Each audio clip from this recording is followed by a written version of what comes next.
All right, we back right here on another episode of Cloth Talk Podcast. If this is your first time checking out the pod, whether you're watching on YouTube, make sure you subscribe, like, comment, share, all that good stuff. If you're listening on Spotify, Apple Podcasts, iHeartRadio, whatever app you're using to listen to this pod, make sure you subscribe there as well. Drop a comment, share, subscribe, all that good stuff. Before I introduce this lovely panel that I got here tonight, I don't know how the fuck I pulled it off, but they all here. We here. We're going to chop up. So we're going to have some good game, talk about some good stuff. We got a lot of things we're going to get into. But before I introduce them on, of course, I got to take care of some shout outs, people who support the pod and help make this pod happen. Shout out to E-Will's wife, Gloria, with Gloria You Wild Fools. She was supposed to be on, but she could not make it.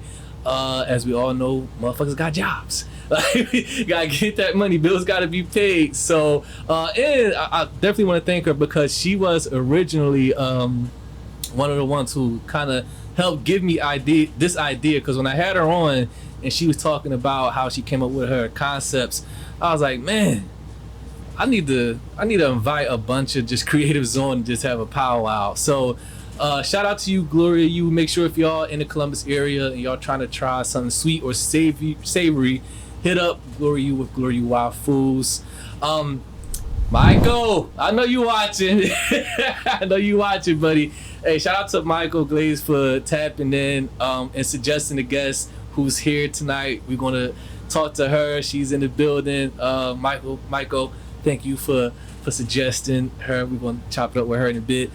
Back home, of course, y'all know I'm from Philly. I was just there last month. If you out there and you need in need of a personal chef, if you need an event catered, you swinging through Philly, you trying to try something new for the first time, hit up my man Joe with Joe's Chef Life Catering.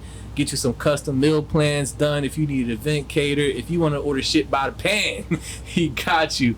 Everything there fresh, made, and ready to order. Nothing frozen, none of that shit. It's right there, made for you, fresh on the spot. Hit up my man Joe with Joe's Chef Life Catering. Locally, right here in Columbus, if you're trying to get right fit-wise, you're trying to get some nutrition in your body, hit up Whitehall Nutrition Lounge. They are right off of Broad and Yearling. Get you some health teas, some shakes. They got a gym right next door. Can get your workout on. That is Whitehall Nutrition Lounge.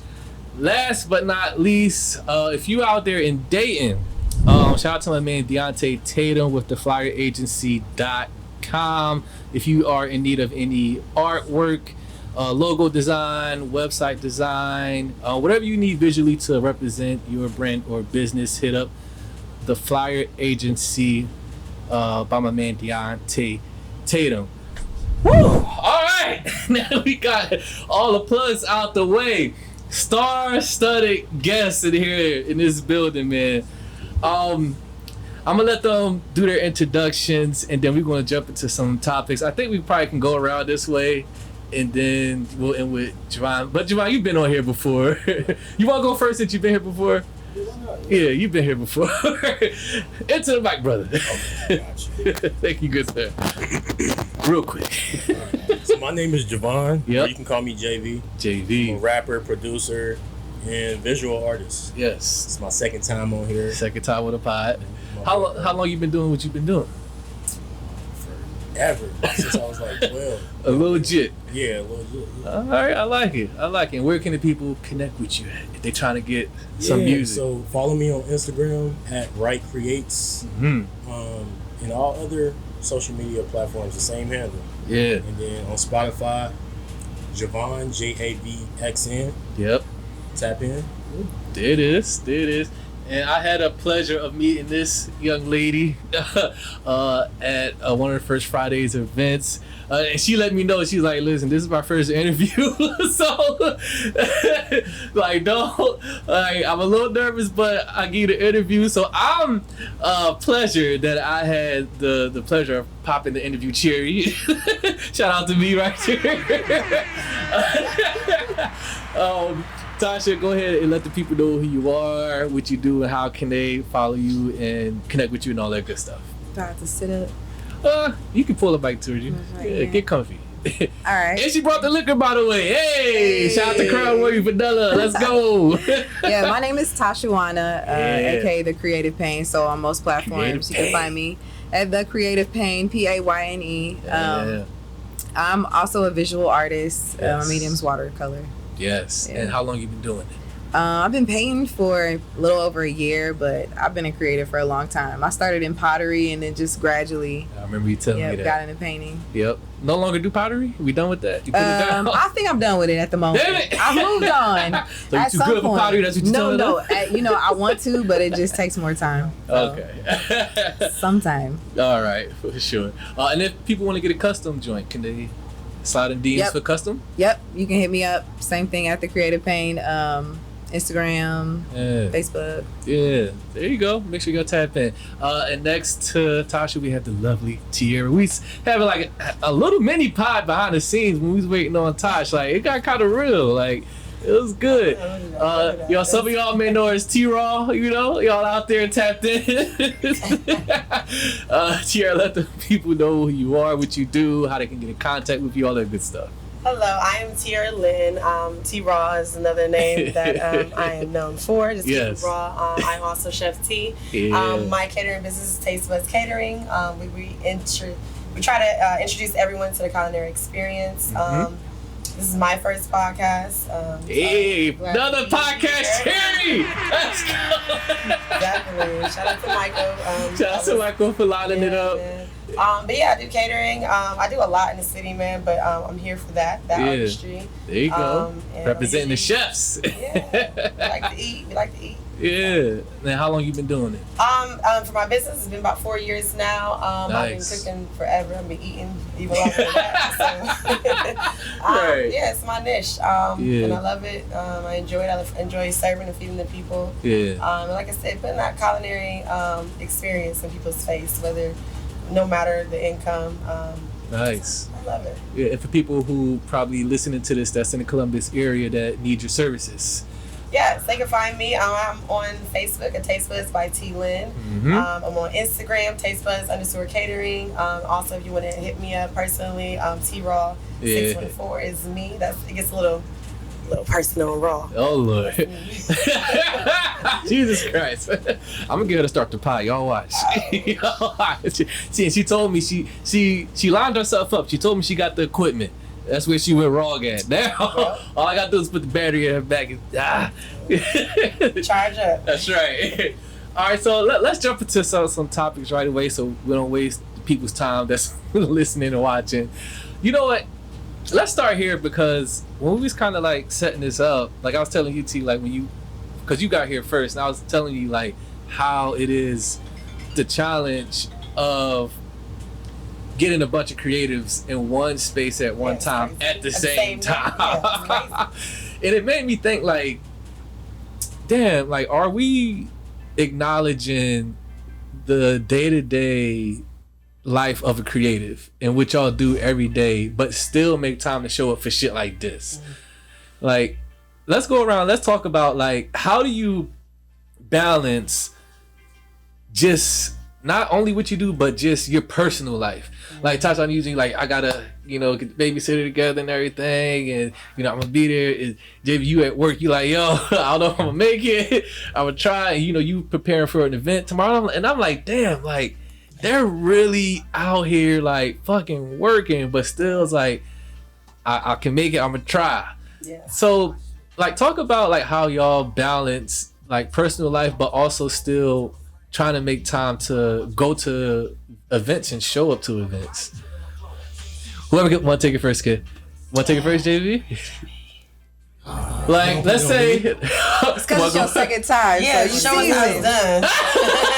T-Raw. You want to hear from T-Raw first? From the chef? You want to hear from me? Well, how do you make time? How do you balance life and still make time? Show up. Yeah. Well, first of all, I gotta make sense of me showing up somewhere, right? I gotta. Okay. I mean, and that's just kind of like you gotta be kind of sort of selfish with your time. But things like this, the opportunities to speak to the people and kind of just put a voice behind what it is that I do. I'm always, you just see pictures and postings and stuff on social media. You don't really get the behind the scenes, and get to experience the artist, like you said, and what goes into it. So this definitely makes sense. I would love to open our conversation with clients and potential clients and whoever, people who criticize, whatever, you know. But I just try to make sure I'm taking time for me, try to balance that out. I love to stay busy. I don't have kids or none of that, so I'm always working. You got to make money to, you know, keep the lights on. There you go. There's that part. But you gotta, like, I tell myself, like, at least once a month I gotta go out. I like to throw ass. I told him earlier, she's I have a twerker. twerking problem. I don't know what it is, but it's like air horn for that. There you go. It needs some work, and it's like, you know what, I just gotta go out and throw a little one too. That's right. So, you know, I like to enjoy myself. There's so many creatives, so many people in the city that I love to, you know, bump shoulders with and see and support. Yeah. So I think that's kind of like, I tell myself that's my part, doing, supporting other people and going out and being a part of the community. I don't want to get so lost in myself that I'm just so isolated and separate. I think we kind of touched on that earlier. Yeah. It's essential, man. I think we build each other up. We make each other essential almost, in a sense. So yeah, I love to make time for my people. My people. That's good. That's important. So. And Tasha, for you, like, you're a mother, full-time mother, like, and you also go to your events, you're creating, and I'm pretty sure you gotta have your, you know, you work, provide income and all this stuff. How do you manage to juggle all of these things? I'm very intentional with my time. It gotta make sense. Especially, so I co-parent. And it's a great so you got a little bit of help. Yeah, sort of. But then it's like, you know, I gotta split my time with my kids. So I'm, you know, when I'm with them, and I try to schedule everything else outside of that, which is a very short amount of time. So on top of that, like, you have a little bit of Tasha time. Like, and then during the day, like, we all maybe have day jobs. Yeah, gotta get to it. Day job. Just being intentional and selfish. I think being selfish is a good thing, but I enjoy my fellow creatives. Like, that's just something I'm passionate about. So I make time for it because it's just like food for my soul. Seeing my people, I love, like, I have a lot of close people. Shout out Kiara B. Or by Kiara B, that's my girl. I love to support her and see her do her thing and see and meet others. You know, look at their work and get inspired. So there's a balance, but it's a balance that I enjoy. Yeah. Do y'all, and we're gonna get to you, JV, but do y'all find yourselves like having to like turn down certain things that may hurt people? Like, you gotta tell them no, and then they be like, but you know, like, when you tell them no, it's gonna hurt their feelings. You're like, I don't want to tell them no, but I really can't do it. I'm sorry. Like, do you find yourself doing that a lot? I do, but I'm not gonna lie. I don't think it hurts them as much as it hurts me. Lies. You don't think so? No. Well, you hurt more that you gotta tell them no. I have different circumstances though. So when I'm telling them no, I probably want to be there wholeheartedly, but I just don't have the time, or I have something that's more important that I have to prioritize over it. So like, I want to, but like. But you know they're gonna be like, so she thinks she better than this? Stop that. You think you better than my event? I really hope. I hope and pray y'all never think that. Ever. No, definitely. But you know, that's how they take it. But that's why we're here today. You know what I'm saying? We can kind of talk about and what goes into being an artist and how much of it takes of us. You know what I'm saying? And like you said, when we do select to show up, you know, when we do, like, it takes a lot. We got to reschedule things and put this on that. We might, like, I'm going to be up early in the morning prepping tomorrow for this catering, you know what I'm saying? Because I'm here tonight. So, like, we got to pick and choose things, like I said, that make sense. I do feel bad when I can't show up because I like I told you earlier, I love to support my people. I know it's important. I know they need that to support. And so when I can show up, I do. But when I can't, I hope they respect it the same way. I'm about to say, do you think they get it? They because like, ain't nobody showing up like I be showing up. Toby, no, twice in the week you keep rescheduling. The fuck?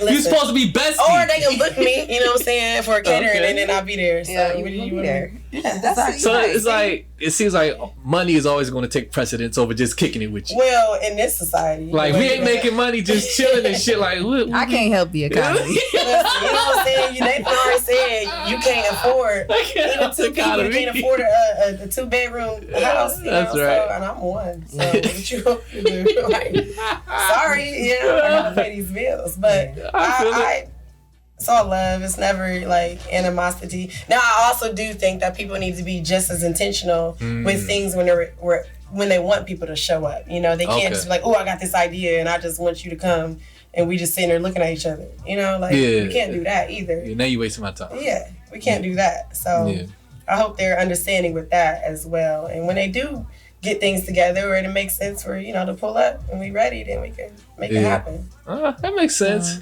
Well, what say you, JV? Now, you make music, you produce, you rap, you work, you also got to show up to these concerts if you get booked for a show. I mean, you juggle it a lot. How do you make sense of all this? Like managing your time, but also the personal life shit. Like, how do you juggle this? I mean, y'all kind of said that the key word is intentionality. Be intentional about it. Everything is centered around that word. Okay. So, like, art, I value it. Yeah. It's something that gives me an escape of some sorts. Mm-hmm. And obviously, we know we can't escape from the real world. Right. So, we want to escape into art and get in our comfort zone, but we still got to deal with that. Yeah. And the one thing that you have to remember is to make time for what you value. Yeah. Right? I love art, so I'm going to make time for it. I'm gonna be intentional in setting time apart. Yeah. You know, tend to it. You know what I'm saying? So, Right. I work, and then if I got time left over, I know like, all right, let me handle this and this and that. I'm like, but I know I'm going to play the guitar tonight. Like, I'm going to do that because it makes me feel good. Okay. Like, I know I'm going to make at least one song tonight before I go to bed because I need that itch. You know what I'm saying? I also like, I'm a freelance graphic designer, so sometimes I get like client work, and you definitely need to manage your time for that. For a full-time job. Right. Because you probably doing a lot of revisions and shit. Facts. Yeah. So it's like, it's just time management and like y'all said, intentionality. Yeah. When you value something, you make time for it. Have y'all ever thought about letting one of those things go to make more time to show up for others? Like, you know what, I can let that go. I really don't need it. You mean like art wise or like my work? Yeah. I can get to this painting tomorrow. Yeah, I will say as a mother and as a woman and a human being, Yes. there are times when I'm like, this is too much. This is too much. It get overwhelming at times. I want to have a personal life. Yeah. I want to spend time with these kids. Yeah. I want to like spend time with my friends. Right. Or I want to make extra time to like further my career. And sometimes it does kind of weigh on me, but I try to remember that emotions are temporary. And then once I get past it, I'm like, what the heck was I thinking? Like, I'm never gonna stop this. It's just gonna call me back anyway. So even if you try to walk away from it, you couldn't. Nah. But if I need to let that painting wait for a night, it can wait. It can wait. But if you gotta show up to Black Excellence event, I'm gonna be there. The next night, you gotta finish that painting at the last minute. That painting gonna get done. Oh yeah, and usually that's the case. I'm not gonna lie. I showed up with wet paintings, like here it is. Don't touch it. Right. So when we met, did you have paintings there that was just done at the last minute that we didn't probably the even one notice? with the kids. That was done last minute. So I put the finishing touches on it the night before. Damn. Yeah. I wanted to have something that was there and was new and different. And honestly, I don't pressure myself before shows. Yeah. Because, to be honest, the day of is always, it's a lot of anxiety written around it. It's a full day's worth of work. Yeah. So, but it called and I was like, I'm feeling creative right now and I want to do this. So I made the time for it. Yeah. What'd you think, Tiara? You ever thought about like, you know what, I'm gonna turn down this event because fuck it. The money is okay, but I don't need it today. Yeah, I don't feel like this prepping shit. I don't feel like dealing with these fucking customers. Like, this is the third time y'all done canceled. Fuck y'all, man. Y'all keep booking and unbooking and rescheduling.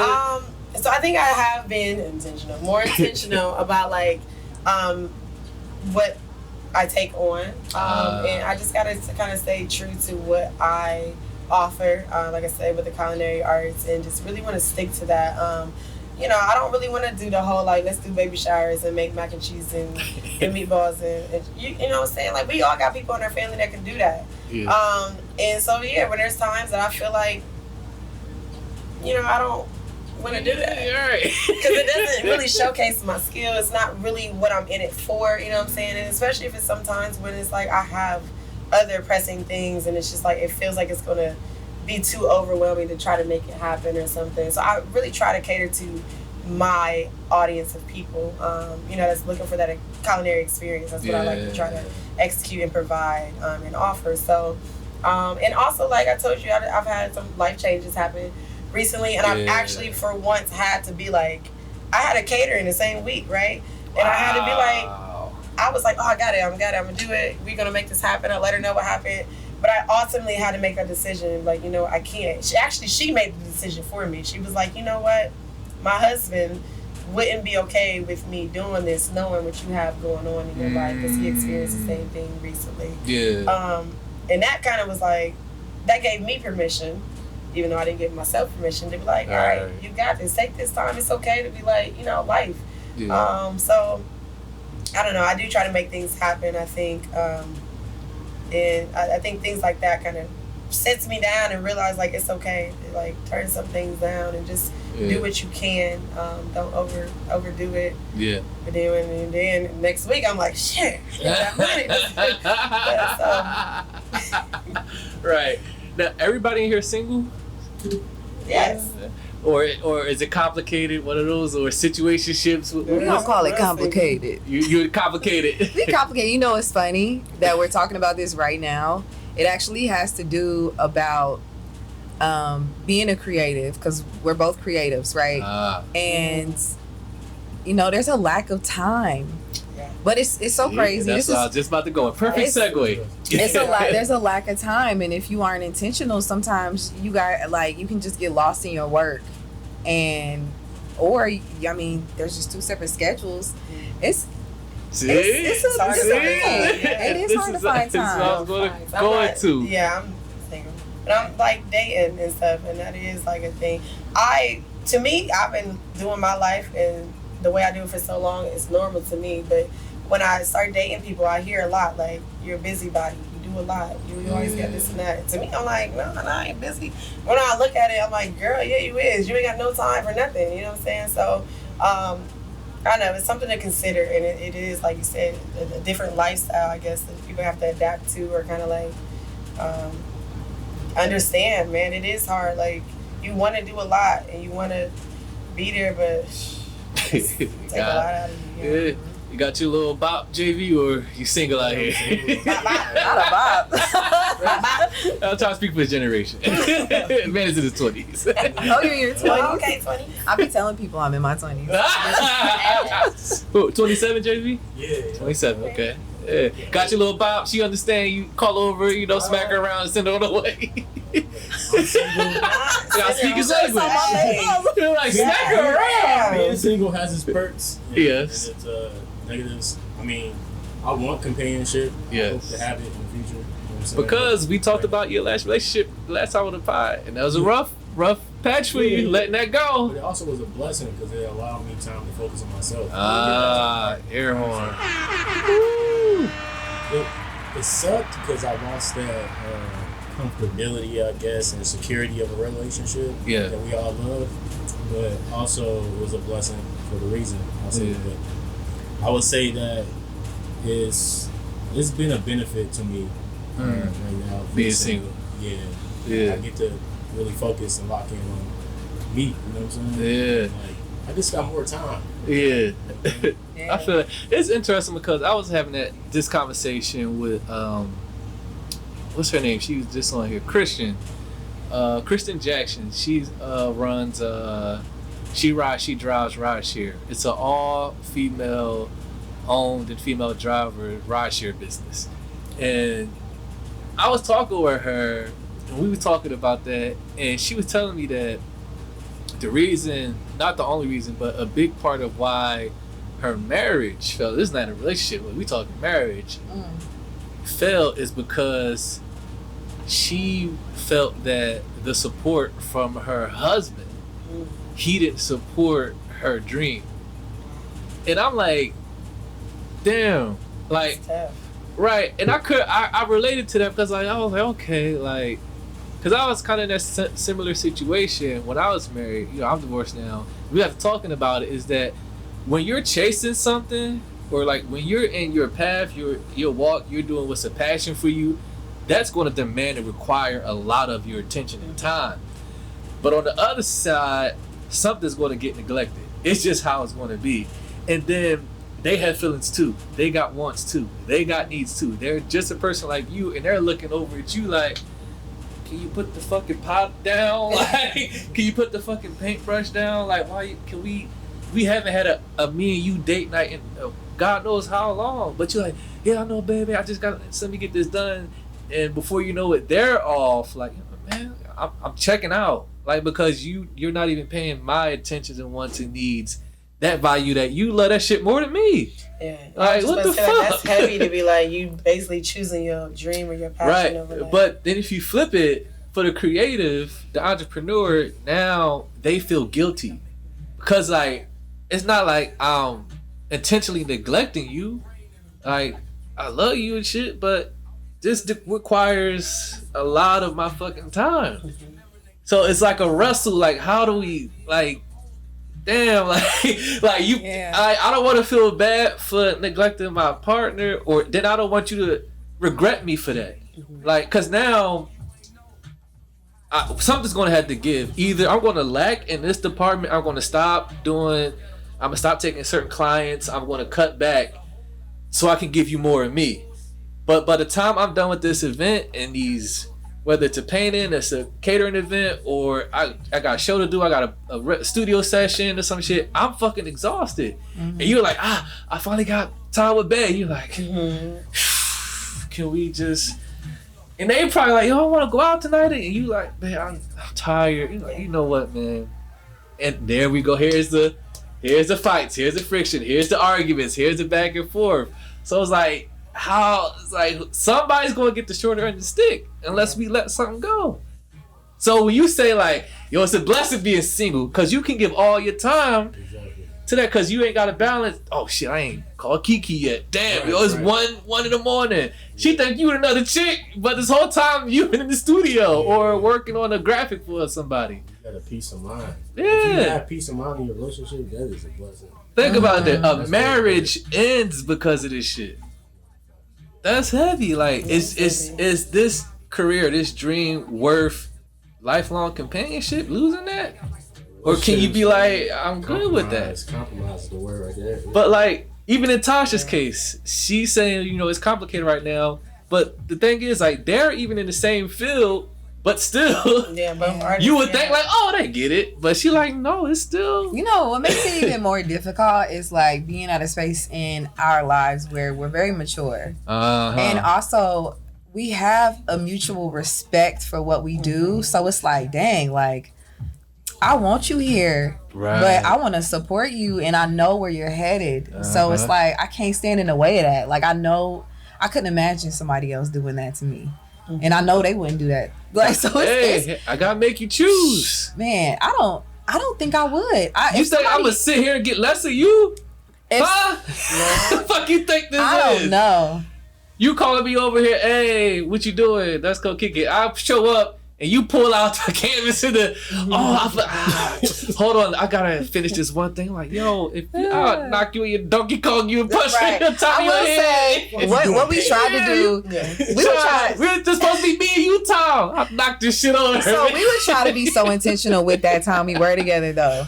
But it's like when we're not together, that's when we're like, we were putting our all into everything else, and like the time we're together is way shorter than the time apart. So it's like there's barely any communication during that time. A month gone by, and y'all just been like 4 days together. You're like, yes, we're definitely nurturing this. Yes, and I'm not proud of it. I'll say this: that's, you know, I'm divorced now, and she spoke on it. I speak on it often. That's how I ended up stepping out. No. But maybe we should talk about how we as creatives can do better with our time. Like, how can we? That's a good point. That's what I'm trying to get at, is because like the person is going to bear the shorter end of stick of that than the creation, because the creation is on your time. The person is in real time right there in front of you. Yeah. So they're looking like, just think of if you had a boyfriend that played video games 24/7. You might, for real, bro. I would not have one of those. But just think, right? You would. So he's probably like, why be in a relationship with someone who's not gonna give me time, right, or not gonna make time for me, or put that above me? So it's like, can you blame him? Like, yeah, you may be like, damn, but you know what, this is my passion, this is what I do. But then if you look at it, like, can I really blame them? Like, would I want to be in a relationship like that, where I'm getting less and less of you, and I'm like really trying to pour into this and move this relationship forward? How do we figure that out? Is there even a solution to it? Because you're not gonna let your dream go. You ain't gonna, you know what? I give this up completely for you, babe.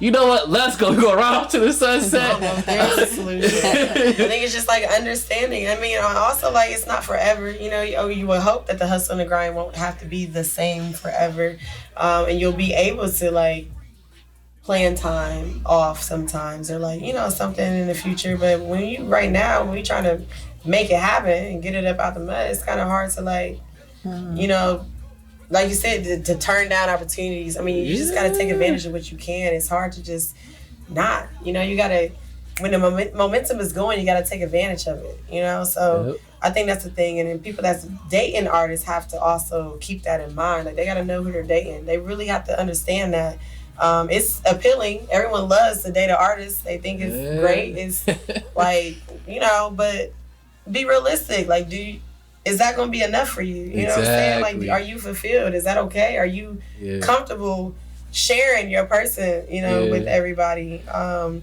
I think that's just a real conversation that people have to have with themselves. I mean, but this is like two-sided. I've dated artists. I've dated plenty of artists. And, you know, I've probably had these same sort of like feelings and like, you know, See? You got time. See? Stop acting like you that busy, like for real. Right. I need to get cracked right now. Yeah, but when people are in that like you said, in that momentum, like I can't right now. I have and you feeling it, you like, ooh, I'm in my bag. You know what I'm saying? Like, girl, don't talk to me, fuck you. Like, you know, and that's how it be. Like, I gotta stay in it, and it's kind of you almost feel offended when they like, I'm sorry, if you don't got time to wait around, that's cool, but I gotta get this back right now. You know what I'm saying? This is my time. Yeah. And it can be offensive, but like if you really support somebody and you understand it, like a calling is a calling. And there's like this work that people do in artistry is fulfilling. It's a part of them. It's what they're called to do. It's like a service. So a lot of times you have to just kind of stand by that. Maybe see how you can add to it. You know what I'm saying? See what role you can play in their artistry. That, you know, makes you essential, that you're always a part of, even if they ain't there, you know, like, and maybe you can start to understand and realize just how much of that person is in there. You can appreciate them more. You just got to be selfless, I guess, a little bit. Yeah. You know, a little bit selfless. Yeah. What you think? That's what you want, though. It's a choice. What you think, JV? Is there a solution to this? Be single like him, right? Just solo dolo, right? You know, you structure. Because when you was in relationships, I'm pretty sure it's tough for you to give her 100% of your attention, also your work 100% attention, right? Yeah. And she probably was like, "Damn, you in the studio again?" I mean, that's just what it is, though. Like, so single is the only solution. All creators just be single. Right? I mean, that's the logical just make solution. a song about her every now and then. Like, you gotta balance. The only solution I see to this is the person who's not a creative has to accept being second. That's it. Second is crazy. I don't think I could do. I'm a creative myself. Yeah. I'm gonna tell you like, right now. Second? A second. Second to who, bitch? God. Yeah, I better be number one in that call log. Not if you want a wife. Listen, you see? I ain't gonna be second. See? Now, you see how that caused conflict. It's like someone's gonna either have to, you know what? I know I'm going to be second, he'll get to me or she'll get to me when she gets to me. I'll just play the waiting game. Nah, just be a part of it. I'll wait for the phone to. All right, she hit me. Okay, let's time to go. Yeah, like, that's the solution. Like, What's this? Say it again. Be each other's teammates. Teammates For sure. But Yeah. but that probably can't work because that's your dream. That's not her dream. But when you're go ahead. I'm sorry, my bad. No, go ahead. You was in it. That's your dream though. That's not her dream to be an artist, a rapper, a painter, a graphic designer. True. That's not a passion for her. That's a passion for you. So she may support you in the beginning, cheer you on, but after a while, she's gonna be like, "Come on, I'm not equal to that." If I'm the point guard on the basketball team. That's right. You the center. Ooh. Okay. Sports analogy. Yeah. I'm already lost. Which one is that? We're gonna bring Where it y'all down. going? Is he the point guard? He's the point I know guard. you the center. That's right. We might have to switch positions sometimes. Oh. Right. I know that's right. Okay. Oh, it done shook the table. Oh, shit, wait a minute. You said a word just now. Hey, you will, huh? Right. I showed you love as long as I could. I'll put it back up. But go ahead, finish your point, JB. Analogies. Point guard center. Point guard center. So y'all may have to switch. At a part, one moment and segment in her life, she might want to play the point guard. Okay. Right? And But- you might have to step back and play the center. But you And just you're okay with it. all right. Because this is your partner. This Yes. is your teammate. Right. It's not a solo. It's not boxing. It's not one-on-one. Right. It's a team. Right. Okay. Your main goal now Same. is winning. Right. And if our foresight is on This the way championship. is longevity, right? Yes, right. So guess what? We We're playing gotta the center right now. yeah. There you go. We gotta rotate. We got to rotate. But you and T Raw just admitted earlier, y'all don't give up control. So there's a conflict already because y'all tune up. See, there's always going to be a roadblock because Listen, y'all I two said don't I'm practicing now. Shit, now. the lies. But you don't move from me. Would But I think it's also like, would that work? See, look, you already like. but it's also like, You in the It's- driver's seat 100% it of also the deals time. with trust, right? Right. It also deals with trust, and if you have someone, or if maybe you think that person respects your artistry and your craft, and they're willing to play on your team, you know what I'm saying? Like, and they see that it's not just like something you're just choosing to do. It's a part of you. It's fulfilling you. They see what comes out of when you're fulfilling, you know, your artistry in whatever sense that is. Yeah. I feel like when you're doing that, it's like you're able to trust that person, that they see the vision, you know, the way that you see it. They're not just like on the sideline, well, why am I here or whatever. Yeah. You know, they're inserting themselves. They're seeing, what can I do to make this dream come true? What can I do to be a part of your team? You know what I'm saying? Like, so when you have that, maybe relinquish the control. You got it. Like, I can trust, you know what I'm saying? We can throw the ball back and forth. Like, then it's okay. But I think that's rare, you know, and it's hard for someone to trust someone with their artistry because, like you said, people have lost relationships, whether it be friendships, family, whatever, trying to stick to this, you know what I'm saying? So, yeah, it's hard to find someone that you think you can even relinquish that. Yeah, see, that's what I'm saying. But when you do, I think it's worth it. It might be worth it. Maybe. Yeah. Or maybe it'll come easier because I feel like it's got to be fluid at that point when you have a partner. Because partners, I mean, it's more than a relationship. Yes. So are relationships, do you think there's hierarchies to relationship? Like in the relationship, you say? Yeah. I don't know about that. Give me an example of what you mean by that. So ahead. So there's if we look at hierarchies, there's God, man, woman, children. So in relationship, is there hierarchies, or are we equal? Are we partnership? Are we doing this the same, or is someone leading?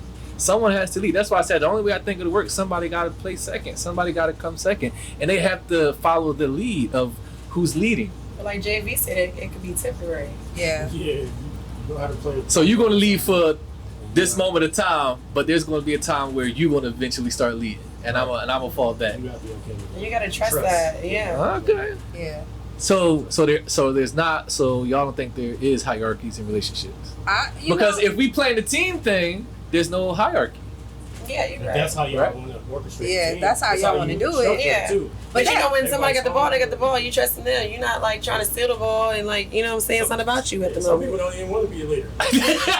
Right. That's your team. Right. That's what I said. I think somebody is going to have to be okay with just like playing the background. You steer the ship. And you should, because at the end of the day, it's for the both of y'all. You're both reaping the benefits. You know what I'm saying? It's not like they in it for themselves and they trying to leave you behind. And you're on the same team. You're trying to make it happen together. You know what I'm saying? And the more that you helping, it fulfill that goal faster. You know what I'm saying? And maybe the time will open up for you or whatever it is that you're waiting on or sitting on the sideline waiting for. You know, so. It's a give and take. It has to be give and take. Like. All right. Hey, in the comments, y'all let us know what y'all think in the comments. They probably like, stay single. It ain't worth it. Don't date an artist. All right, because I just think somebody's always going to get the shorter end of the stick. They're going to feel resentment, their needs not getting met. You know, gotta let go of that ego. You have to be get the short end of the stick in your personal life. But do I want to receive the short end of the stick from my fucking spouse? You're right. I can accept getting the short end of the stick out in the world, but when I come home to you, God damn, baby, the fuck? Put that shit down. And I'm not telling you put it down forever. Give me an hour of your time. I think it goes Give back me 2 to hours. being intentional. Jesus. Like, you gotta be intentional because I feel like there's a balance that can be created between both. If you love and respect each other, I mean, even if that's not their dream, it's your dream. So a part of that, it's gonna be their dream. Yeah. And then it comes down, it's both of y'all's responsibility to make each other a priority. Like, so you gotta be intentional. Yeah. I think you can't be a hard, like, you can't be like weighing someone down when you know they're trying to reach this That's goal. how You they make can't you feel be like, bad. yeah, you can't do that because that's gonna make it worse. That's gonna prolong everything. You know what I'm saying? So you got to kind of make sense of your role. Like, me nagging and being whatever, it's not conducive to what we're trying to do. Yeah. You gonna make a point, Tosh? I think I forgot. Oh. Okay. But I do think, it just made me think about what I used to do. Yeah. But us both as creatives, I could tell when he was like in his bag, and I never wanted to. I don't want to interrupt that. I know how important it is, but there's this one thing I would say. I'd be like, all right, I'm waving my white flag over here, like I need something. Right. That's what like I'm saying. something. So maybe communication in there with that being intentional. It sounds good. It do sound good. But when it's happening in real time, that passion inside of you, it's yearning. I gotta get this out. Then you look over, they done fell asleep. You're like, oh, I feel bad. It's not purposeful, y'all. We're good. We're good mates. We're good mates. I promise. This part people listen to is like, damn, stay away from creatives. So I ain't gonna let you with no creatives. All right, let's move into this next topic. Then we're gonna go to a break because we got to play some music for all our independent artists. Forgot to announce at that top of the show. All my independent artists out there, y'all know I play music during the breaks on the pod. Send your music to clothtalk5@gmail.com. Once again, that's clothtalk5@gmail.com. Make sure you attach MP3 file, name a song and artist, in your Instagram or whatever your social media handle is, so I can show you love. All right, let's get into this next topic. Then we'll go to break. Did y'all ever wrestle with feeling like you belong in your space? Like, I have to not only like prove I'm good enough, I'm equipped, I'm talented enough, but I gotta fight to earn my fucking space in this realm that I am in. Like, did you ever find yourself like as a chef? Because there's a million chefs out there that can do what you do. Your shrimp scampi ain't like this over here though. It's shit busting. Yeah, man. I think that's like you had to fight for yours. I think so. Okay. In a sense, but because especially now, like in social media, like chef and cooking is like a trend. It's like a thing. Woo. Everyone's cooking. Everyone's like a food enthusiast or like, I don't know, critic or whatever. And this, the year of the influencer or whatever. So yeah, but you have to like kind of hone in on what you specialize in, what it is that you're in it for, what it is that you're trying to do. That's why I said I know with me, I truly enjoy the culinary arts. I love to learn. I actually work at Columbus State with the students in the culinary program. So I love to teach. I love Flex to on learn. them. T-Raw, y'all hear it. That wasn't even that song. But like, no, it just speaks to like, I love to learn. Like, I love it. I truly respect the culinary arts. Yeah. And I just kind of had to like understand that I'm not like these social media chefs. You know, I'm not that. You know what I'm saying? And that's okay. And just find my clientele, find people that are looking for what I'm offering, and not be so worried about what the next person is doing and the trends, and don't be discouraged by that. Cause niggas gonna love like, you know what I'm saying, like Grippo and like hot Cheeto shit and like creamy shit, like regardless, you know what I'm saying? That's always gonna be in trend. Like niggas gonna love what niggas been eating since they've been 4. That's cool. You can't That's compete great. with that. You can't compete about it. And I don't want to, you know what I'm saying? You just gotta kind of be comfortable with where you're at and find your space and what it is that speaks to you and your artistry. And so yeah, once I got into that and I really developed like a mission statement for me and my brand and what it is I'm doing, man, I found myself in spaces like different, what do you call it, fundraisers and things that I like participate in and stuff. Like it's me. It's what I'm supposed to do. So yeah, just kind of don't worry about what everybody else is doing and just kind of find your avenue, stick to that. Don't try to adapt. Don't try to change what you're doing. You know what I'm saying? And just find your space. Yeah, because that's challenging to do. Like you said, like just stay in your lane. But sometimes you can like look to the left a little bit. You know, you see the girl down the street selling plates at her house. You know what I'm saying? I'm like, why the fuck did I go to school? Why am I following these laws and rules and regulations and shit? You know what I'm saying? But I care about people. I care about health. I care about safety. I care about all of that shit. I just want to do shit the right way. I want my name to be different. It might take a little longer to get there. I'm not a shortcut person. I'm not at all. So I'm down for the journey. Like I learn every day. I meet so many people along the way that kind of shift me into other doors and opportunities I'm supposed to be into. So you just gotta kind of know that what's for you is for you. You know what I'm saying? Can't nobody take that away from you. Be comfortable in that. And just live in it. Like have a good time, enjoy yourself. Yeah. What you think, Tasha? And I'll say this about like artists, like visual artists. One thing I've noticed about y'all motherfuckers are very fucking nasty behind the scenes towards one another. And I didn't notice this until I started showing up to events and interviewing visual artists. I was like, these motherfuckers y'all are some of the most, I was like, damn, these motherfuckers is grimy as shit. Y'all motherfuckers cutthroat. So I'll say I couldn't do that shit. I'll be ready. How do you survive in that? I'm actually the girl right next to you talking shit about your paintings, right there. You know, I'm sure it happens. I'm sure it happens. Right there. I was actually pre-warned about that before I got into the community. Like I said, shout out Kira B, because she does not gatekeep. She tells me, and then I met a couple artists along the way, that explain the same things to me. They're like, listen, I haven't experienced it firsthand. I'm sure I've heard some people say things. I do not talk badly. That's your journey. That's your painting. Whether I like it or not, I'm gonna support it. Yeah. But so if I showed up with stick figures, you'd be like, good job, bro. Hey, you know what's so funny you say that? Because that's what I used to draw. I love stick figures. They're so cute. They can have so much personality. But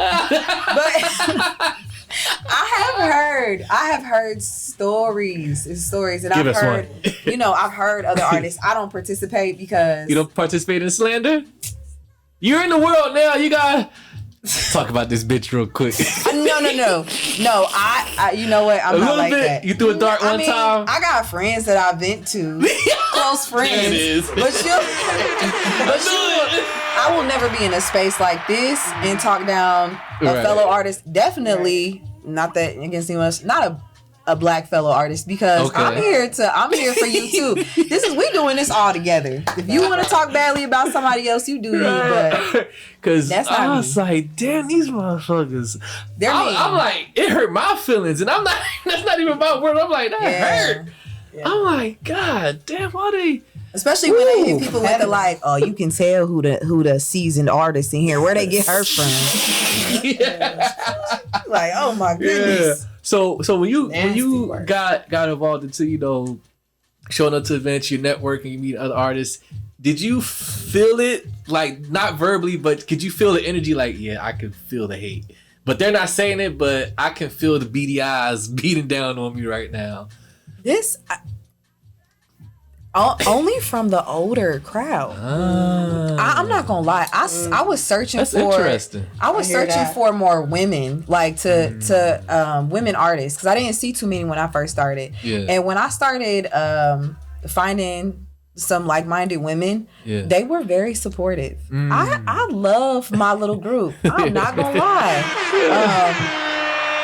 No, actually, I to be fully transparent, my biggest challenge was dealing with some of the gentlemen in the industry. Really? Yeah, or dealing with gatekeepers, people who would try to steer you the wrong way, or they don't want to introduce you to a curator or somebody like that. But I mean, I have not experienced it in my face, somebody being like that to me.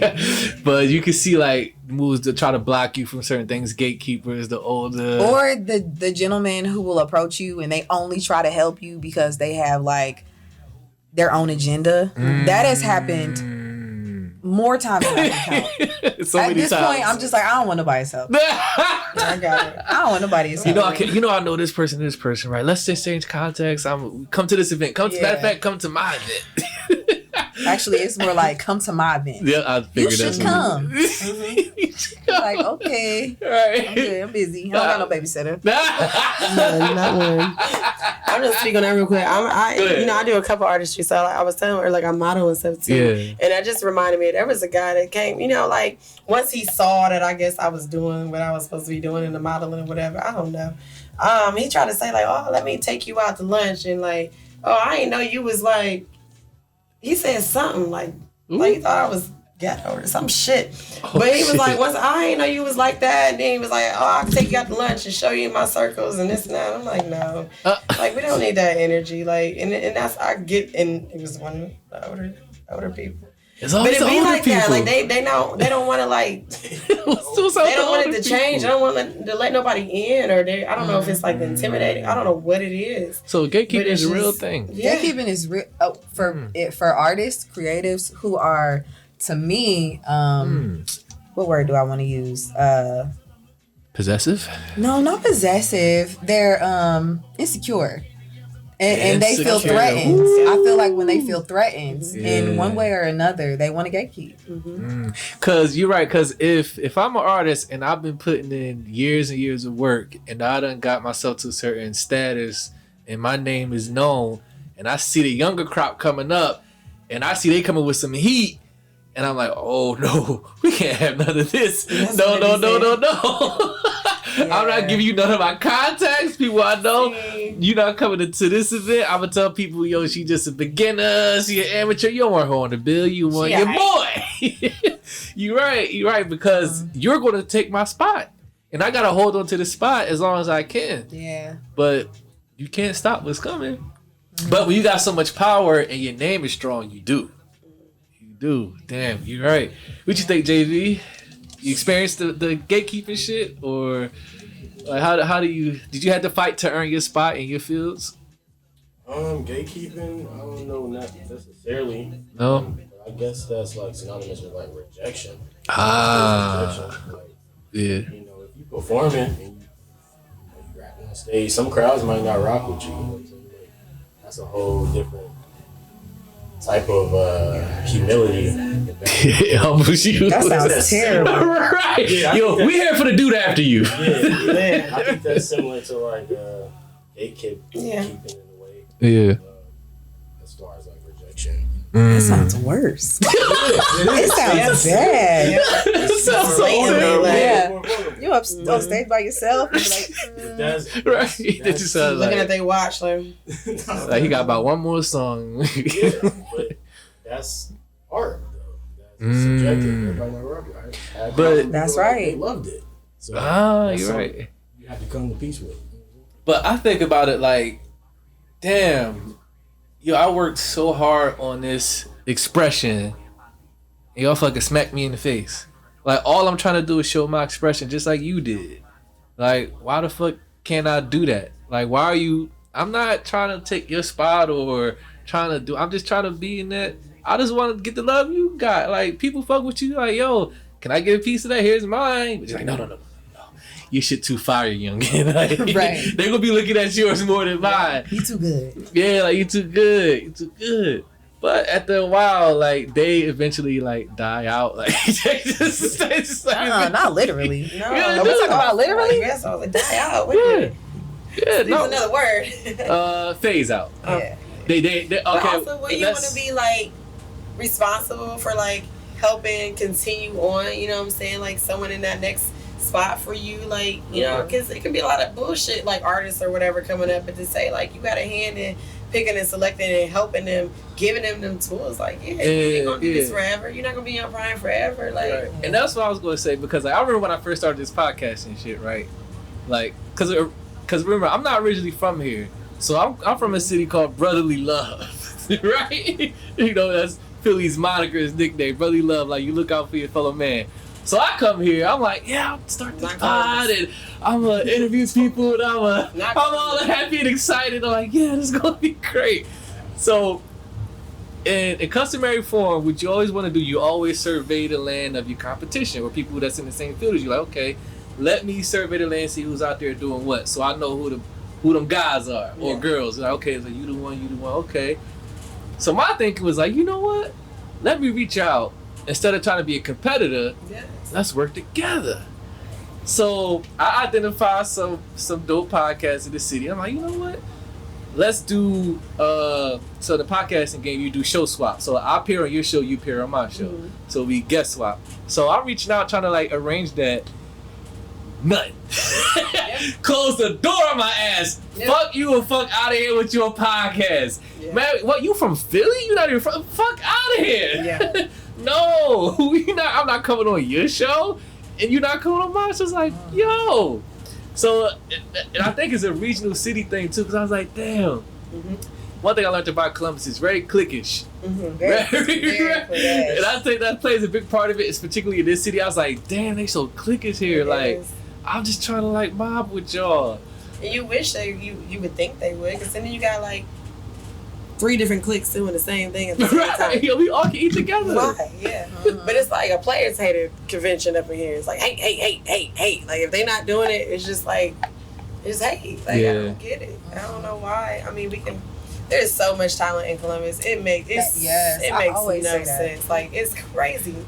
Yes. But everybody, I don't know if it's just a mistrust or what happened, but, like, nobody wants to, like, collaborate. You know what I'm saying? Mm-hmm. People want, like, I can do it myself. I got this. I can produce it. I can make my beat. I can do this. I can promote. I can market. I can do whatever. And granted, we are all talented and we can all do so many things. That's granted, you know, but, like, we all have our specialty. We all, you know, we can't do everything to 100%. You know what I'm saying? Like, so I don't know. I don't know what the trust or the lack of trust is where people aren't comfortable getting together and just getting, you know, making the bigger picture happen. But it's a Columbus thing for real. I mean, I've seen people been driven out of the city because of it. It's just like, really? Yeah, like people, I mean, and they go out of the city and like, I got so much love outside of Columbus, you know, but it's just, I don't know what it is. I don't know if people just out here just need some love. Yeah, like, I don't know what it is. Like, it's just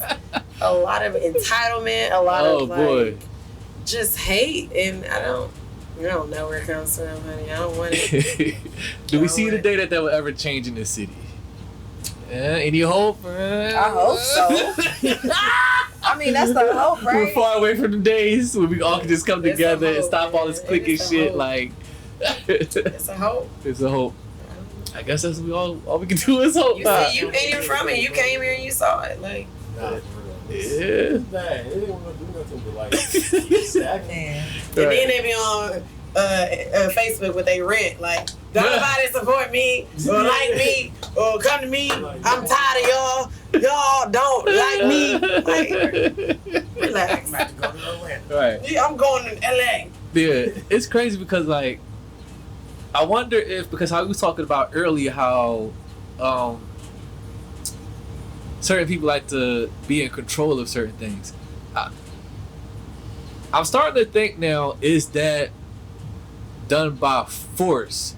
Because how we're talking about, if we all got love from the same people that do what we do, I wouldn't have to have that let me just do it by myself mentality. Because if we all doing the same thing, and I know I can trust in you just like you can trust in me, I'm not going to have that I can do it, I got to do it, I can do it by myself, because I can hit my man up like, yo, if I need microphones or some shit, or if my device went out or a camera or something, I can hit my man up, and I ain't got to worry about like, I just got to figure it out by myself. But if I know that it's all love and you not my competition, yes, that part. You loan me the camera. That's the part. if you need a stove or some shit, like your electric stove went out, you like, yo, I got my man come with the U-Haul truck, boom, we got you a new General Electric stove or some shit. I don't know. The part. People got to stop like being so competitive. Yeah. I feel like in order for somebody to give somebody props, it's feel like they take it away from themselves. You know what I'm saying? Like, you're allowed to give props and be like, yo, he dope, I need him on my team. That's not denouncing you or belittling you in your capacity. It's just utilizing your people. Like, that's what we here for, man. And like I said, we have some of the dopest people in the city. It's crazy. But maybe also people don't feel like they're seen for their full capacity. That's a great I don't know point. what it, and I don't think that they think people are going to utilize them in the same capacity that they see themselves. But yeah, I mean, if somehow we can get our head out of each other's asses, like, Columbus is impeccable, man. Like, it is. It really is. Ooh, y'all got so much. But everybody can do what they own. I don't know. That's right. It's funny, like, y'all are after the same thing, but y'all doing it alone. Yeah. It's like, we're all after the same fucking thing, but all right, y'all got it. Anything else y'all want to add to that before we go to this break? Tasha Javxn, I know any 2 cents you want to add on that thing? The whole division and shit? And Need some of that brotherly love. Need some of the brotherly love? Bring that Philly to, Well, I'm here. I'm trying. Right. I'm gonna say, if you a new artist, feel free to reach out to me. There we go. I don't have I say this all the time. I don't have much to offer, but I'm only a year in. Yeah. And one thing that I've realized along this journey is that part of my creativity is wanting to help other artists. Like, I love supporting fellow artists. I love just being there and offering whatever I have. So if you got questions, reach out to me. Instagram at there we go. The Creative Pain. Yeah. Small questions, big questions. If I don't have the answer, I can probably find it. Yeah. And I think a lot of people think that it's going to be an automatic no, or you're going to leave me on red if I reach out.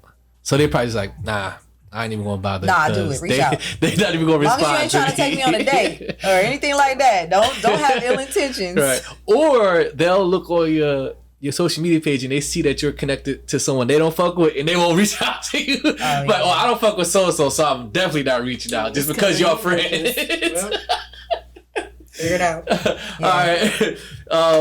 Let's go around. We're gonna tell people where y'all plug away. Let people know where they can find y'all at, where they can get the music, JV, all that stuff. They want to get some logo creations. Go ahead and plug away before we go to this break. Wright Creates on Instagram and all other platforms.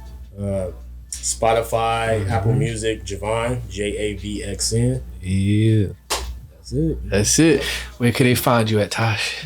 Mostly on Instagram at The Creative Pain. Just hit me up. I got you. The Creative Pain. Woo! That's such a hard name.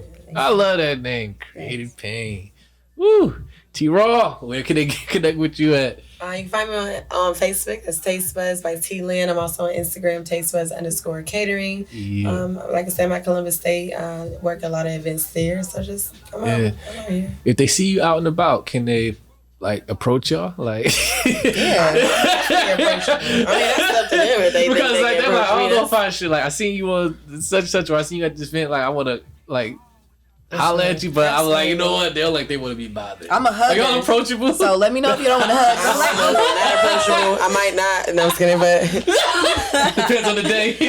Yeah, no, for real. But I've always been like I told you earlier, before I came out and to just step into my own artistry, I've been an artist all my life in so many dimensions, but I've been really big on supporting. That's been my number one thing. I'm always outside supporting. Now, for years, I just showed up supporting people like nonstop, and that's still my thing whenever I got time for it. So that's fine. I love to support, man. I love to like celebrate people, especially my people. So like, heck yeah, like don't be scared. Yeah. Don't come up with no bullshit. I'm here.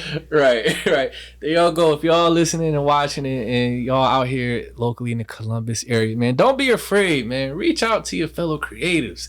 You know, that's what this is for, man. Trying to join hands and unite, man. Like, stop all that, you know, clicky shit. Like, step out of your circle, man. You probably limiting your growth as an artist. Like, there's probably a man right next to you that can give you some game, but you stuck in your mind like, no, I'm just gonna fuck with my guys. That guy can probably push the button and you out of here. So we're gonna take this break. Once again, artists, make sure y'all submit that music so I can show you love. That is clothtalk 5@gmail.com. clothtalk 5@gmail.com. MP3 file, your social media handles, name of artist, all that stuff, so I can show you love. All right, we'll be right back. Don't go nowhere. In the club, screaming out like, who do you love? No IG. With all of these bros, I swear one of y'all coming home. Yeah.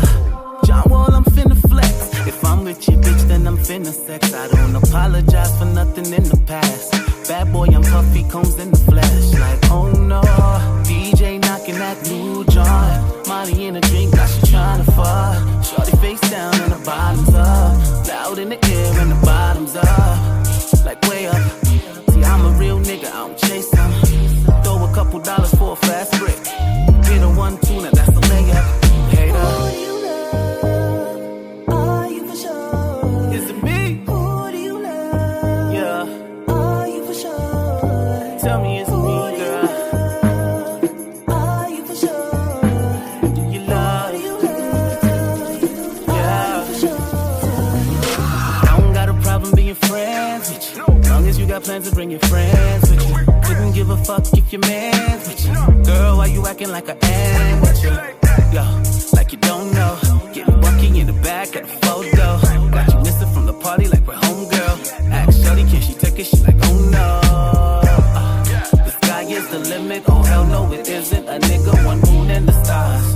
You know I got chips, is you free though to lay up? Bars, talking about who do you love? Baby, you know I'm the one. Talking about who do you love? Baby, you know I'm the one. Who do you love? Are you for sure? Are you for sure? Are you for sure? Who do you love? Are you for sure? Are you? Who do you love?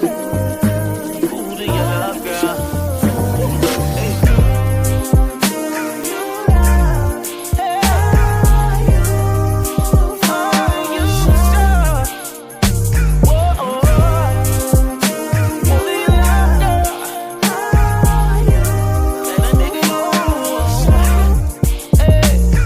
you love, girl?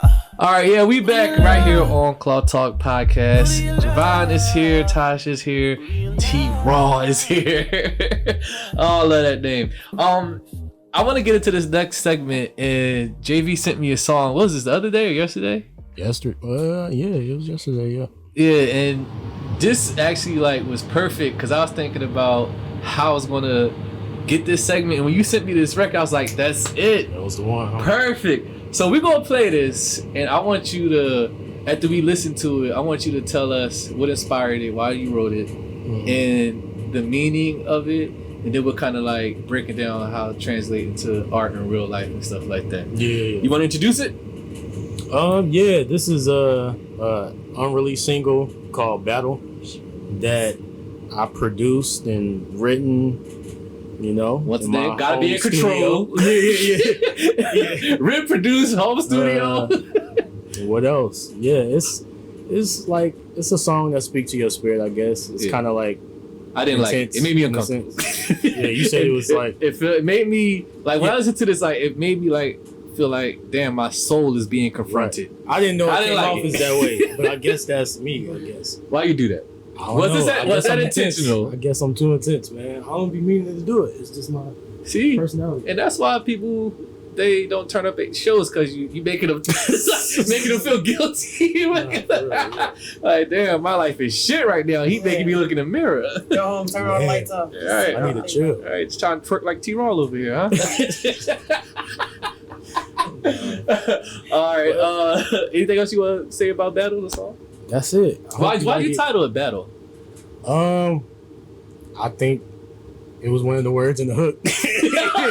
I was just like, battle. And it like summed up the concept of the song. So makes sense. Perfect. All right, without further ado, here we go. It's Javxn Wright Battle. I do that. Look, hey, I want to. Look, hey, I want to. I do that. Hey, look. No, you can't down my hat. Saw so much, I don't know what's low. Take so much, you don't know what's yours. Drinking that water, that don't make you pure. Still dark inside, traumatized, toxic trait, magnetized, petrified, egotistic, seem realistic. You can hardly lie. We wear our masks like our shit don't last. Nigga, clean your ass. Time shall pass, and every second should merely be an investment. Compounding on future blessings through our lessons. Hey, ain't no pausing me like a run, no sitting, so I don't plan on sitting digressing. Let me talk my shit. I speak the truth and I'ma stand on it. I speak to you and hope you move by this. My voice a vessel. I wish for all high levels, we in it together. To play the game is a battle, we can die whenever. Yeah. Life can get high low. I refrain jumping in the black hole. Some drown themselves in the bottle. I just get lost in the cold zone. I fight my battle. I fight my battle. Yeah, I fight my battle. This is what my trial. Hey, pick up the pace when I let one time. Yeah, it's all on me, so I'm on my grind. Yeah, these are the breaks, good catch me in bad fate. Hell coming in our way, living in no faith. Lead the bad taste, ignorance coming from the mouth. Bad character, molding came from the house. Sweet America, no resources and whereabouts. So no white folks would gentrify and put us out on a tightrope. I find balance in bottles. Yeah, pride ain't broke, I mean I'm running like put a head on the swivel, I can die any minute. Help non-existent, but greed is extensive. Life can get hollow. I refrain jumping in the black hole. Some drown themselves in the bottle. I just get lost in the cold zone. I fight my battle. I fight my battle. Yeah, I fight my battle. This one might try you, yeah. Yeesh. There y'all go. Javxn Wright Battle. Yeesh. When I first heard this, I was like, damn, like not only is it making me like look in the mirror, but it's also like you're telling a story about like fighting a battle between good and evil. Mm-hmm. Right? Talk us through about and we can dive into a discussion after this. But talk us through about like the meaning of the song and what motivated you to write that. Like, was that something internally in you that you were fighting a battle, or was you looking from a society standpoint and seeing how society is corrupted and we're fighting between good and battle in the world? Talk about that. Cause that's how I took it. Yeah, I think you said it. I mean, both can be true. Okay. Like I think it derives initially from an internal battle. Then, so I was right. Then you just start spilling. You know what I'm saying? Yeah. And then after that, you kind of compare it to the war outside and try to draw the comparison, I guess. Are we losing the battle in the society between good and bad? Like, is evil winning? Like, are we like it's all like, about perspective. It's like how you say who's winning this battle? Like, because like I guarantee you if you didn't feel like evil was winning, you probably wouldn't have created that. Yeah. If I didn't feel like evil was winning, I probably wouldn't have created it. Cause like you said, I fight my battles, and then you said like just because you're drinking all that water don't make you pure. Yeah. That struck a chord. I was like, and I'm in the gym at this point. I'm like, why you send me the song while I'm in the gym? I also was kind of looking at it as like, why you do this? I was looking at it as uplifting too, like as uplifting song. So you want people to overcome their battles? Yeah. Okay. Look at it as that too. That's how I was looking at that it. Shit, like, yeah. But also, I'm just being like super, how did I say it? Like apparent, I guess. Like stating the like real or the obvious of like it's pretty rough. Yeah, it's pretty rough. Yeah. What do y'all think? Do y'all think like every day, is it a battle for y'all? Like fighting good and evil? Like there's like two parts of us. Like like there's this good sanctified version that we have, but then on this other side we battling because like she won't come out. She won't come outside, but I gotta keep her like locked away. Like, do y'all fight with that battle between good and evil? Do some people pull that evil side out of you? Like, you know how to push my motherfucking buttons. I don't know. I try to stay away from the devil, but yeah. I think is it like, a battle? I try to stay away from the devil. He's everywhere. Not close. He is. No, I don't think it's like a everyday battle per se. I think there's always temptation in the world. I think there's a lot of temptation, a lot of influence. That wants you to like give in and like stuff like that. Especially with people you see, people you know. I mean, sometimes you want to fight battles with people and you realize it's above you. You can't. So I don't know. I don't think I'm fighting evil per se in a day-to-day, but I see it. I see the temptation out there. You know, it's easier always if somebody wanted to like give in and just like say fuck it, crash out. Like it's easy as hell, you know what I'm saying? Like why not? But it, you know, like it's not in me. It's not. It's so opposite of who I am and my purpose and what I like to do, my characteristics. I don't know. I was talking today. I was like, I don't know. This is so. I was talking today about. I was like, I made it 33 years. We was talking about like they was talking about selling cat. Listen, I said, wait a minute. And this guy, he was like, as a female, he was like, you should never. Stop it, Tasha. I see you look over there. Look it up. He said, as a female, he said, you should never struggle. You should never, be wanting for money or whatever. As long as you got a kitty cat. Yeah, or just whatever you can give. And, guys like to smell feet and farts and everything else. You know what I'm saying? He was saying that, but I was like, I don't know. Like, I done came this long.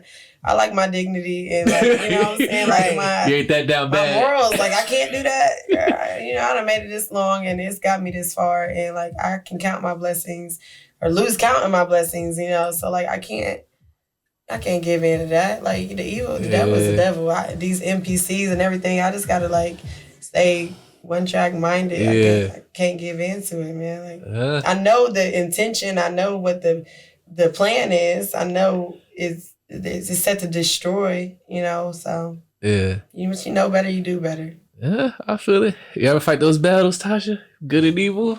I wouldn't say good and evil. I am not close to the devil myself either. You walk that path, or do you kind of stay straight and narrow, or you kind of gotta? There's always temptations, okay? Because it's always listen. It's always an easy way out. JV. Always. Your song is resonating.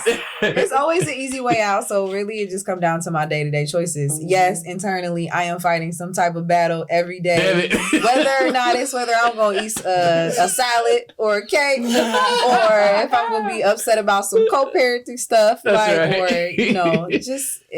an internal battle. But no, I wouldn't say it's between good and evil. It's daily choices. It's daily choices. So as they say, like, just pick your battles. That's pretty much what you're getting at? I feel like the way I resonated specifically with your song was the day-to-day battle. It was, I don't want to dull it down to, my salad or my cake, because it's definitely deeper than that internally. But the way that I try to fight that battle is I like to fake it to make it. Because after some time, I just kind of trick myself into the better half of that. So I usually stay on that path. Yeah. Usually on a good path. Yeah. And that's why I was telling you, like, damn, I like your song, but I hate it because, like, you're confronted with dealing with that. Like, because I'm, like, listening to this in the gym, I'm working out, I'm like, am I running away from something? Like, damn. I wasn't, like... You wasn't thinking this? Yeah. See, and that's my problem with y'all fucking creators. I love it, though. Y'all just create and y'all affect the world. Yep. No, that's the beauty in the art, though. I don't know. Because you interpret it however you. I mean, so you wasn't thinking about this is going to, I'm going to make motherfuckers look at themselves. I didn't even write the verse. It was already a verse that went to another beat. What the fuck? Like, none of this was intentional. So none of this was intentional. No. It was intentional for you. So hold on. Because the sound, it made sense. Like, So this verse was for something else? Yeah, like that verse didn't go to that beat. And the second verse I made on the spot because I'm like, I gotta make this match with the first verse. So you were just, in your mind, you were just piecing together a song. Yeah, I didn't sit down and be like, I'm going through a battle. I'm gonna be honest with you, I didn't do So it. am I reading into this too deep? You are, but it's real. That's God, I feel stupid. Yeah. That's the art in it. Mhm. That is the beauty. See, in y'all can just create shit and it affects Yes. people. And y'all's Right. like, I just do it together. Like you said, like you did a painting in 45 minutes and you're most popular. You like, 45 minutes. Speaking of that painting, it literally goes hand in hand with The this. fuck? People would look at it and just be like, I see the pain. I see this. And I'm like, first of all, it's not that deep. Second of all, I made this painting. No, for real. Why y'all do that? Yeah. Well, I made that painting because I wanted to try something new and abstract. However, when I was done, I loved it because I did see some type of pain in it, but I also like what I appreciated it from it was all the beauty I seen in it. And that's kind of what I got from his music. I'm like, yeah, like, you know, when you're hearing it, the melody is a little deeper. Like it's just got like this kind of vibe to it, but I felt like I seen a lot of beauty in that, a lot of good things. And then you were like, I feel this. I'm like, I'm loving this song. Like, this is great. I felt so like I would probably sprint on the treadmill today. Like, yeah, okay. the battle gets a treadmill. You won't defeat me, treadmill. Yeah. So this is my thing. This is so fascinating. This is why I'm glad we're having this conversation with creators like yourselves. I'm glad that we're on this. Y'all can create something unintentional out of thin air just because you're in a creative mode with no conscious like thing like, okay, I'm targeting this or I'm targeting this emotion. Like you said, you just was like, yeah, I'll just experiment with this. 45 minutes, okay, experiment. I like it, it's cool. But like you said, when you show the people, like, oh my God, I feel the pain and everything. You like, all right. You're like, yo, that verse was for a whole other song. Like, I wasn't even intentionally thinking about, Also, like, that's crazy to me. I said what I meant too at the same time too. It's just fleeting though. I'm just throwing stuff at the wall. Like whatever. Really? Yeah. What the But fuck? also it's just like it's not that deep. This is crazy to me. I don't know. See, look, it's like, I always I'm say not that that I feel deep. so bad because when people ask Why me, y'all like I this? literally want to be like, What's wrong it's with y'all? not that deep. yes, not it that is. But that's why I love the fact that it goes back to when people are like, how do you feel when somebody looks at your stuff and they hate it? To be honest, it's not up to me. If they hate it, they hate it. My people are gonna find me. Like, and honestly, I mean, that's my work. So they don't get what they want. See, you felt what you resonated with his piece, right? Or with his work. Yeah. And I got what I wanted out of it too. Me and you interpreted two different ways. We interpreted two different ways. Cool, though. Yeah. That's the beauty of it. And we both like it, but we're getting different emotions. It evokes Got different two emotions. messages, yeah. So let's say me and you looking at one of Tasha's paintings, right? Yeah. She probably created it just because she was feeling creative that day. And she whips this thing up. Me and you look at it and I feel a certain way. And then you feel a certain way. And she feels a certain way. And then when she goes to an art show, the whole audience feels a different certain way. But to her, she's just like, I just felt good that morning. I did. That's why a lot of my vibrating on different frequencies. yeah, that's But right. things speak to you for a reason. Like you produce That's things that touch crazy. it out for a reason. Like So let me ask you this, T. So like, have you ever like did an event or cooked something for somebody and the reception was not what you thought it would be as far as like favorable? Like you was like, damn, I know that ain't my best mac and cheese, or my greens, I didn't have my right seasoning at this time, but they react like the best greens they ever had, but you was like, I just worked with what I had that night. that was lackluster. No, Have you ever done definitely. that? There's definitely been times y'all like where, that for real? I mean, because we know the ins and outs of what it takes to produce something and make something, and like. I guess that's one of the things about artistry. Like no one sees a vision beforehand except for you. So there's a lot of times like, I think I might have aimed for this and it came out this way. You know what I'm saying? In my mind, I'm like, oh shit, they ain't going to. That's not what I meant for it to be. But they, like you said, they love it. They eat the shit up. I'm like, oh, I never had this. I love this experience. And like, okay, in your mind, like it's missing the whole XYZ. You know what I'm saying? But shit, if they like it, I love it. You know, so I mean. So we can't. It sounds like it need to be on Creed soundtrack or something. Yeah, that's what I was thinking. Like, this is like one of them like motivational, like. That's how I perceive it. I was thinking like J. Cole, like, you know what I'm saying? Like, this is like the shit that you be that's listening what I got. to. Like, yeah. He over here like, oh, shit, I gotta think about my life. Michael B. Jordan with the gym. Come on, Creed. See, now you switching it up for me. Now my head is a little. I'm seeing it differently. See? That's how I view it. Interesting.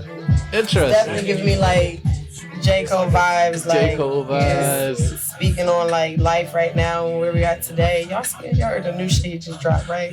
Yeah, like that type of shit. Just speaking on today and society and like, you know what I'm saying?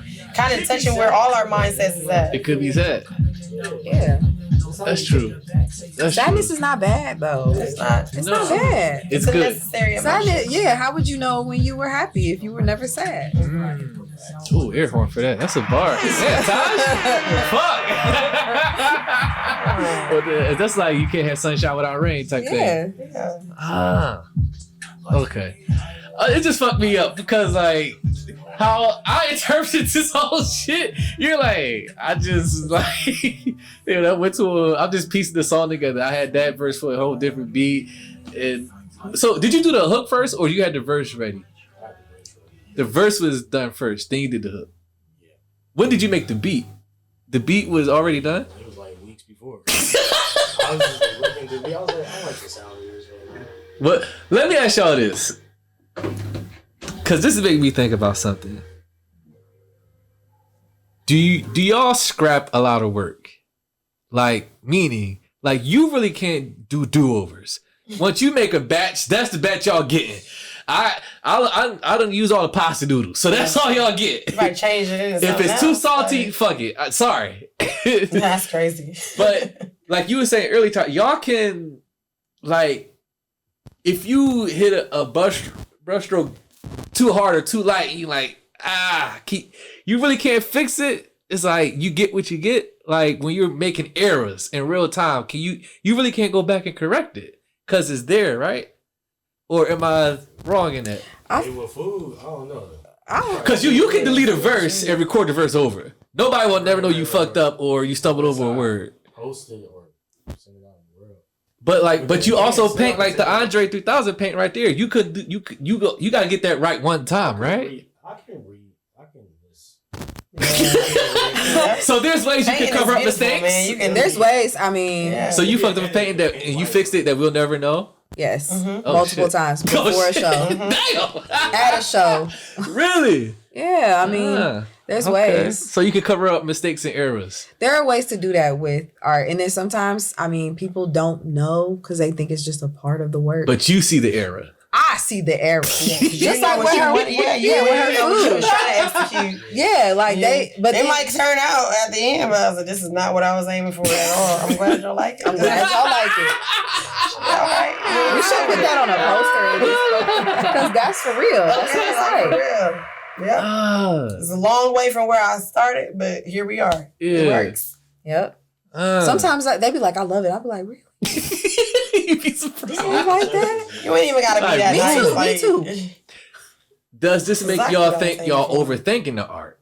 Because if they like something very simplistic, something that you threw together like that, the reception is probably more favorable than something you spent 5-6 months on, and they're like, but they look at something that you threw together and they're like, the best, what can I buy this? Can I take this home? Are creatives overthinking the art, the creation? I learned that through client work. Like when I make a logo for somebody, and I feel like, man, this logo fire. Like I know they're gonna like this logo. Like I put a lot of effort in it, and they'd be like, I don't really like that. That should be crushing me. I'm like, I put a lot of effort in. Took 3 hours. Shit. Like you sure you don't like this? Or is the Like bar, that. or is the bar low from the recipient? I think it really boils down to whether you are approaching your work as a business or as a passion. Because when you approach it as a business, I mean, you're trying to make money from something, so you take into account your clients' needs and wants and what they see, what's in trend, what's trending, things like that. But when you do it, when you're in a mode where you're doing it just for yourself, you kind of got to get out of your head when it comes to those clients, because it's not about them at that point. It's about you making the work that you want to make, and then letting your people find you. So would that be different? Like if someone came to y'all and was like, I want you to do you, but I want this. They do that. Like how you're telling me to do me, but you also you're also telling me to. So which one you want? You know what I'm saying? Yeah, how can I give you what you want, but you're telling me to do me? Because me doing me is probably not what you want. Well, they're already your people. They know your work. Yeah. They know what you produce. And they're like, this is what I want on this canvas. Make it in your vision. And then that's when you produce a work. It's when you already have a following and you already have like a like your thing when it comes to your work.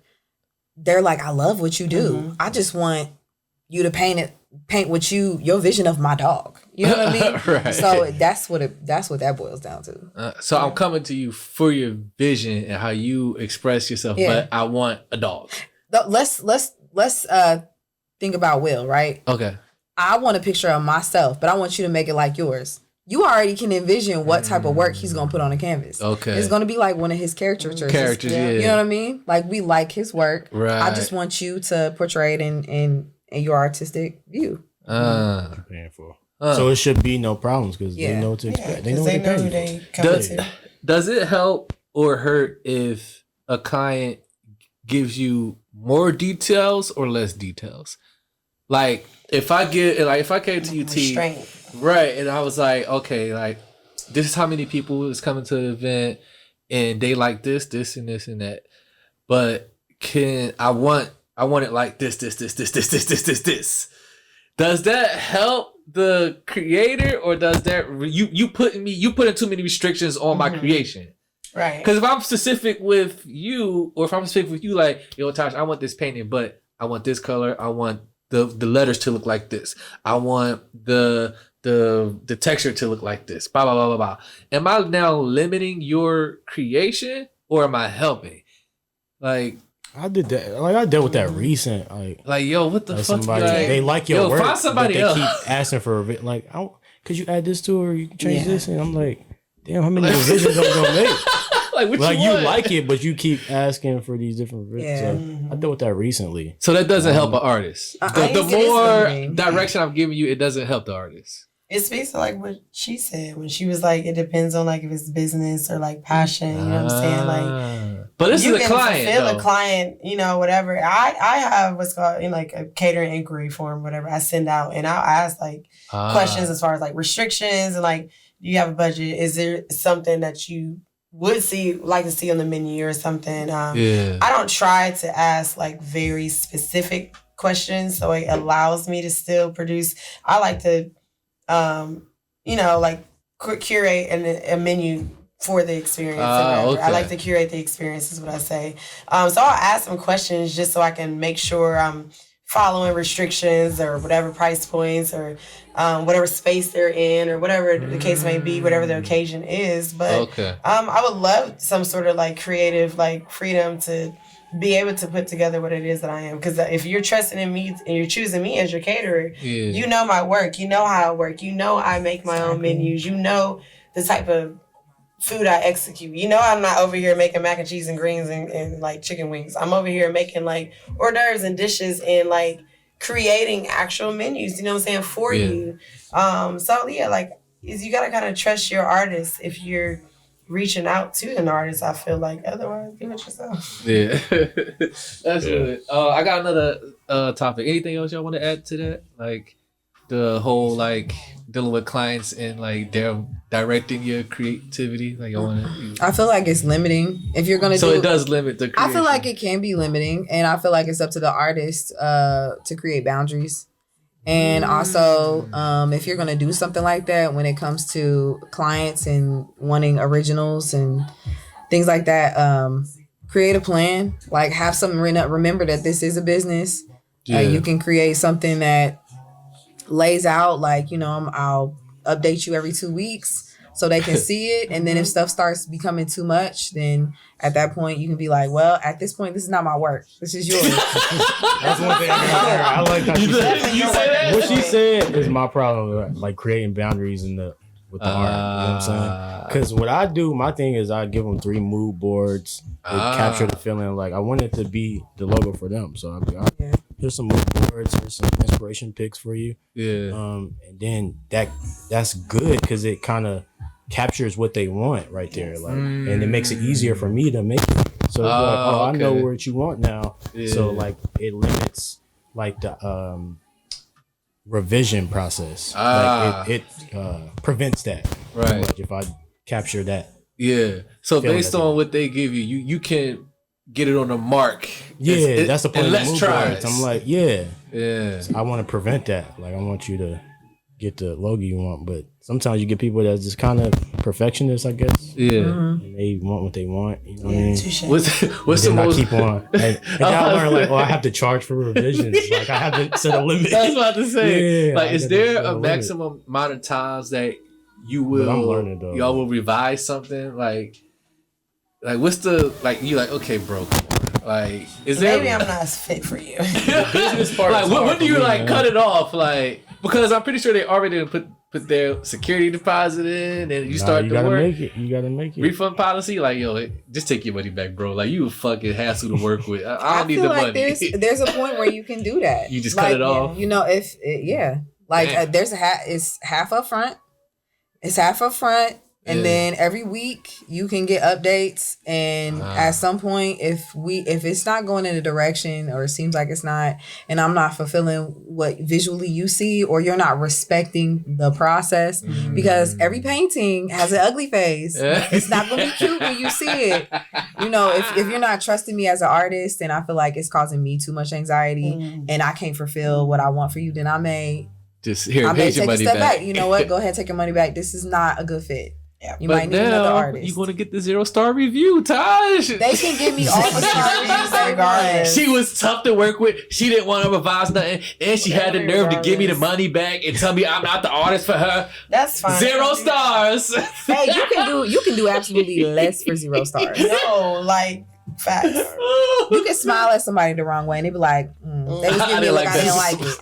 Yeah, they be like, I want to feed 50 people for $200. You like, no, and they be like, horrible service. Exactly. Just because you turn something. You just go. That's a part of having a business. Yeah, it happens. Like, and like you said, there's certain misconceptions that people have, like when they're not the artist and they don't see the process and what it takes in certain things. Like, especially like I told you, trendy. Food and catering is now. They be like, why can't I just throw you some money and you just give it to me the next day? You know what I'm saying? Like, I gotta it is a whole process. I gotta, like I said, create the menu, create the recipes, you know what I'm saying? Price and cost the recipes and figure out where I'm gonna go shopping for this stuff. You know what I'm saying? Like, and get that shit in, figure out what platters I'm gonna use, figure out what reservoirs, the shit's gonna go in, if it's hors d'oeuvres and shit like that. Like, it takes time, nigga. I can't do this in a day. You know what I'm saying? But if you can't, they looking at you like you're less than, or you're like you're not efficient enough, I guess. And it's just like it goes hand in hand. Just they don't really understand the full capacity of what it takes to produce something sometimes. And I mean, again, I guess that's why we're here, like to have these conversations to kind of give some insight to what y'all go through behind the scenes. Yeah, it's a lot more than just, let me give you my money today and tomorrow you producing for 75 people. Snap your fingers and it's done. Buffet and hors d'oeuvres, and like people be wanting miracles sometimes. Like, are they unrealistic expectations? Like, bro, come on. Like, what the fuck is very unrealistic? They really do. Very unrealistic. Yeah, for sure. They'll hit me up on a Tuesday and be like, hey, I need this on a Thursday, and they want a 4-course meal for 40 people, and they also want this restriction and that restriction, but they also don't want this and that, and it's just like, you got to be for real. You got 2 days. You have to. How do you expect so much? You know what I'm saying? You giving me nothing to work with. Like, relax. I'm not Jesus, like at all. I'm not even close. That's the thing. Like the way, because like I can, like as an observer and a watcher and listener, I can understand like the mind of like when you look at it. Like how you breaking down like what goes behind and all that. Like you're expecting me to make magic happen in 24 fucking hours with this fucking shopping list of shit you want. but they're probably looking at either reviews or pictures, and they're just like, "Yo, I want that. I just want that. What you did at that other event, I want that tomorrow." No, and you like that thing that you saw took a week. Like I tell people, I'll charge people. I'll let them know, like, if you want that, it's an expedited fee because it takes a lot. That means I'm gonna have to stop everything I'm doing right now today and focus my next 72 hours solely on your event. You know what I'm saying? Like, because I'm trying to cram a week or two worth of preparation into right now. Right. Like, people gotta go. You gotta go to the stores. Like, I don't just snap my fingers and I got all the shit you want just in the pantry. You know what I'm saying? Just because you hit me up at 7:00 tonight. It doesn't work like that. Like, so I don't know. I think the expectations don't be realistic sometimes. And like y'all had touched on, like, there's boundaries that you have to set as artists and just say, like, no, I cannot do that. You know your worth. You know what you produce. And if someone's overwhelming you to expect so much out of you, you got to be like, no, that's not, you know, because you don't want to produce something that's lackluster just because you're trying to make this deadline or something for them. You know your worth. You know how long it takes for you to execute something, you know, with quality. So, like, you got to say no sometimes, man, or just set that expectation. We'll get them bad 0-star reviews, but... And then, like, those reviews, they're not, a lot of times they're not objective, they're emotion based. Yes, absolutely. Like, it's not a real review, it's just because my feelings are hurt. So, bitch, you 0. Like, it's probably dope, but now, because your feelings are in a way, now you fucking my reputation up because you and your feelings. Like, you hurt my fucking business, man. Is it, 2 more questions and we're gonna come to a close. Do you have to be inspired to create? Like, do you got to be like in that mood, or could you not be like, you know what, I'm not feeling nothing, so I'm not gonna force it? Like, if you was like, I really don't feel like cooking or nothing right now, but I'm not feeling it. Like, or like if y'all painting or making music, like, does that inspiration gear need to kick in? Do you need that, or would you rather just wait for it to come and then start creating, or can you create without being inspired? What you think, JV? I ain't gonna lie, I really can't. You gotta be inspired. I gotta be inspired. So we don't get battle without you being inspired. Yeah, like when I have writer's block, I can't do nothing. Like I'm just sitting there like that happen often. Right? For real? Yeah. Sometimes you just don't have nothing to talk about. You be like, damn. I don't know what to do. I don't know what to do. But I think, out of me. Yeah. But then, like, making beats is easier. Just make out in there. So you can whip up a beat quicker than writing. Yeah. I think, I don't know. Yeah, a lot of times I gotta be inspired. You gotta be inspired to create. Inspired to create, Tosh? I'm always inspired by something. I'm not always inspired, but I have to be inspired to create, because if I don't pressure myself, if it's not coming, you're not gonna force it. I've had a long drought before, and I'm like, girl, it's okay, because truthfully, I was so overwhelmed when I attempted to create, when I had nothing. Especially, there's a lot of pressure when I have shows. Like, I got other creatives that like, are you bringing something new? You bringing something new? And I'm like, there for like 2 shows, I didn't bring anything new. And I'm comfortable with that. I still sold originals. I still sold my prints. But like, if I was to produce something during that time, it was going to be awful. It wasn't going to look like anything else. It wasn't there. So if it's forced, it's not going to be your best work. It's not. Honestly, I don't even think I could create anything in that. There's going to be no work. I've never created anything in a time I'm not inspired. Are you more inspired more often than not, or is it a challenge to get inspired? Like, does it take much for those creative juices and that brain to get to working, or could you step outside and see something like, I got something? I love this journey that I've been on, because now I'm seeing, it's so like out of body these days. Oh wow! It's like the colors that I see. Like, I was just at work the other day, and a friend of mine came in. I love corduroy and I love suede, And that's what he had on. So I'm like looking at his shoes. I'm looking at this jacket. And I'm like, I love that. Like, he was like, it's green. I was like, it's moss. You tried it. It's moss. And then I was immediately like inspired by that. It's just my brain, the way it works when I'm inspired by a song, a color, something somebody says, the way that they look. The last picture of my daughter, I just posted an update on TikTok, and I'm getting all these responses like, oh my gosh, I could see the pain and stuff. And I'm like, to be honest, it was just a candid photo of my daughter when we were at a Chinese restaurant. And I thought she looked so just beautiful in her own space. And yes, and they were just like, you want to check now? Right, feel the pain. She was, and really, $18.99. my daughter, you like so. See, that's fine. You want lemonade? Lemonade, yeah? Little girl for lemonade? I am not participating in this. Do you want icy? I'm sorry, go ahead. But yeah, no, I am inspired by a lot of different things. Okay. I'm not offending the Chinese and Asian community. We love your dumplings. Right. Oh my, everything in 10 minutes. The dumplings be fire, right? Oh, is that you? Yes, that's what I said. Him. Yeah, that was him. Yeah, they caught you in the background. He's just back there. Yep, that was him. Yep. T-Ross, what about you? Inspired to whip up that for that event? Well, I always love just to cook in your try personal new life? things. Yeah, I love to like I said, I'm always learning. I'm always experimenting. So I love to have the creative freedom to try different things. I love when people trust in the process and they're like, just do you. Yeah. And I love, like I said, I love to, my whole thing is introducing people to the culinary experience. And when I say that, just not eating the same processed shit that we've been eating forever and just enjoying different flavors together and understanding like how things mesh together, and even experiencing different like cuisines or different cultures and things like that. So I love the opportunity to present that to people, especially us niggas, because us niggas been eating the same shit. I know that's right. Like, yo, give me that Popeye's chicken sandwich. Yeah, I mean,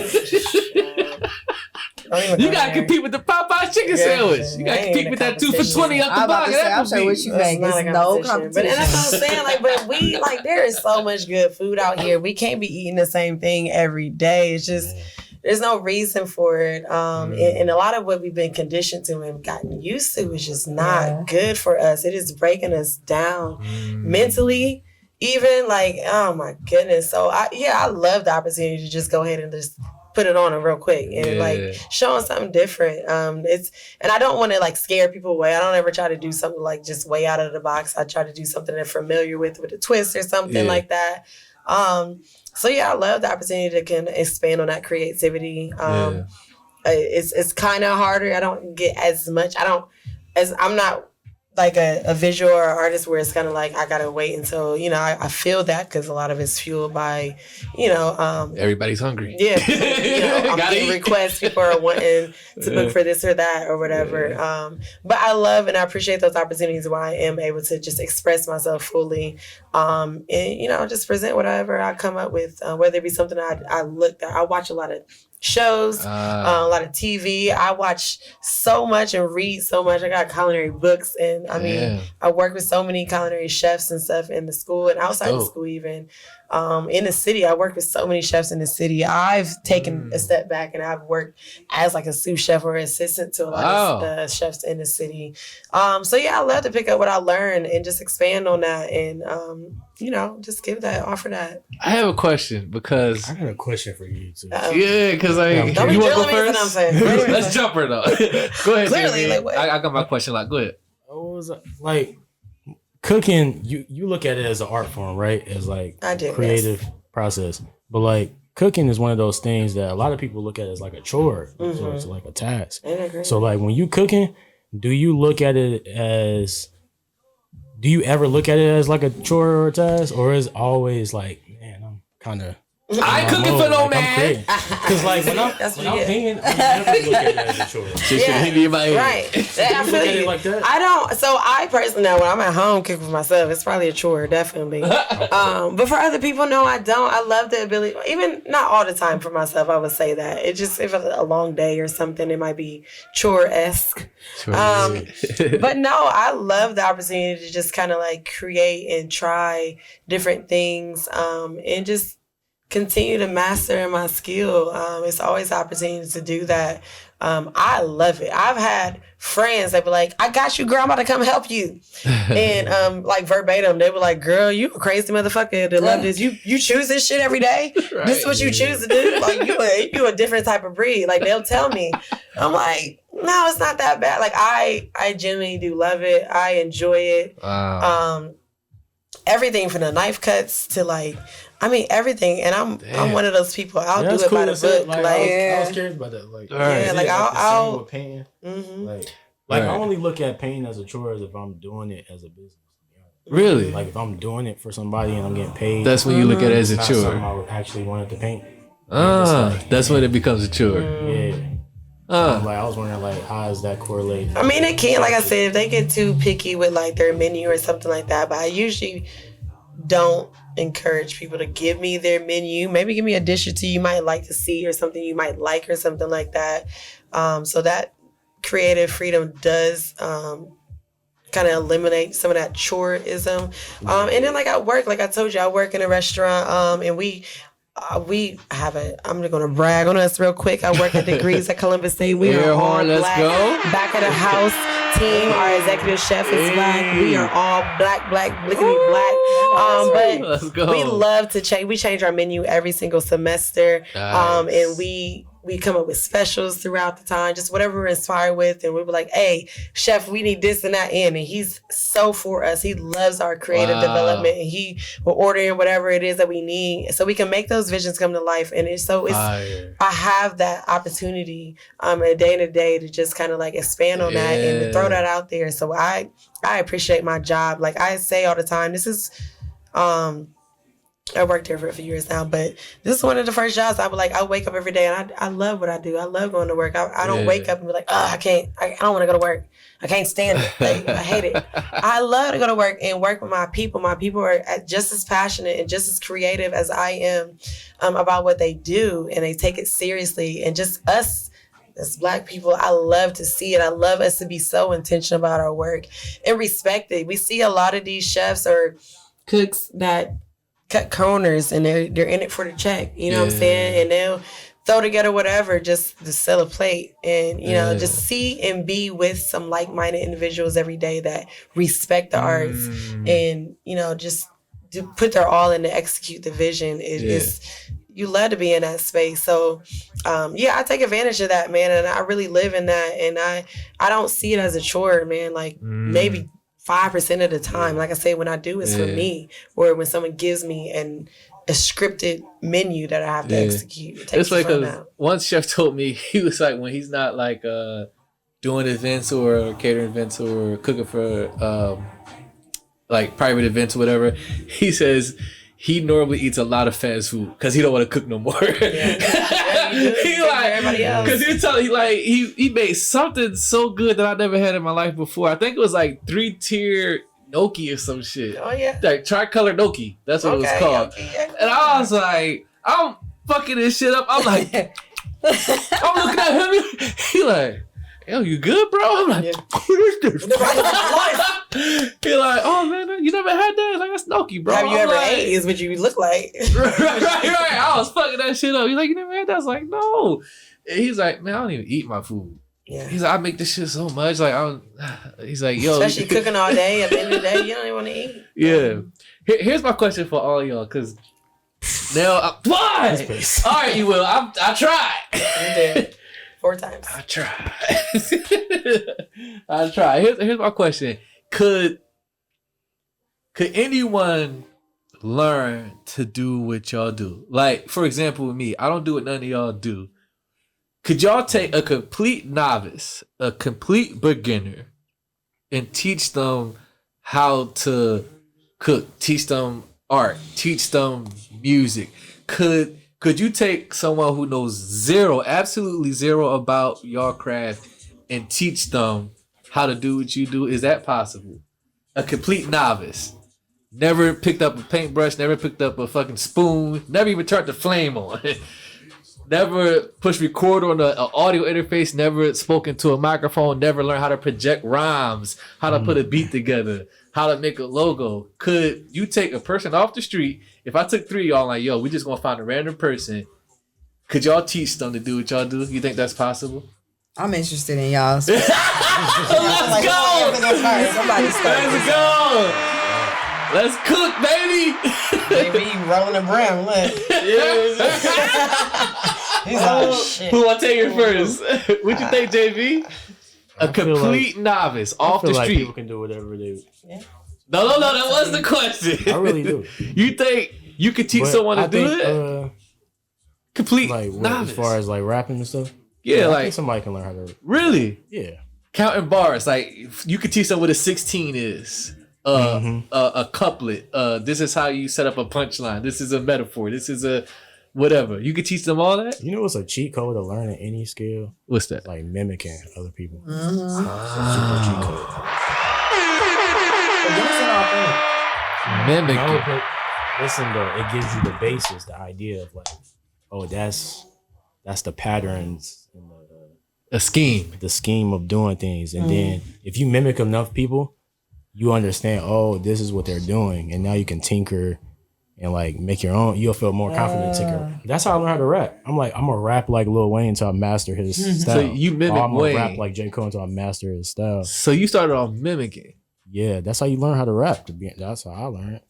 You just mimic other artists until like, oh, I get it now, and then you just get really good at. So let me ask you this. Let's walk through this. So you take a guy, we pluck him off the street, and we like, all right, JV, teach him how to rap. What would be your first point of attack?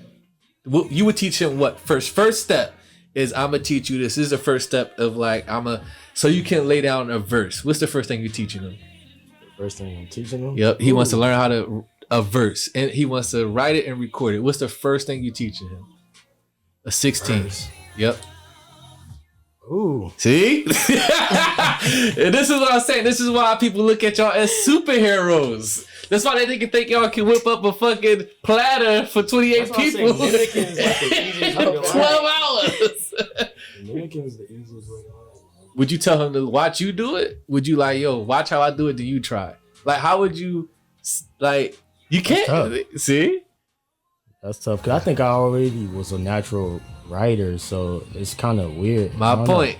See? You can't teach what you do to other people because you mastered it, or you're gifted at it naturally. So it's like, can a master at something that's not typical? Because what y'all do is the everyday person doesn't do this. Mm-hmm. Y'all are in very unique lanes and fields. Everyday person probably doesn't even have the brain capacity to see a bar like you do or hear a beat like you do and be like, oh shit, this verse fits battle. This fits this better than that. But you have that ear to hear that. Tasha may be like, yo, this color, this watercolor actually accentuates the mood I'm looking for.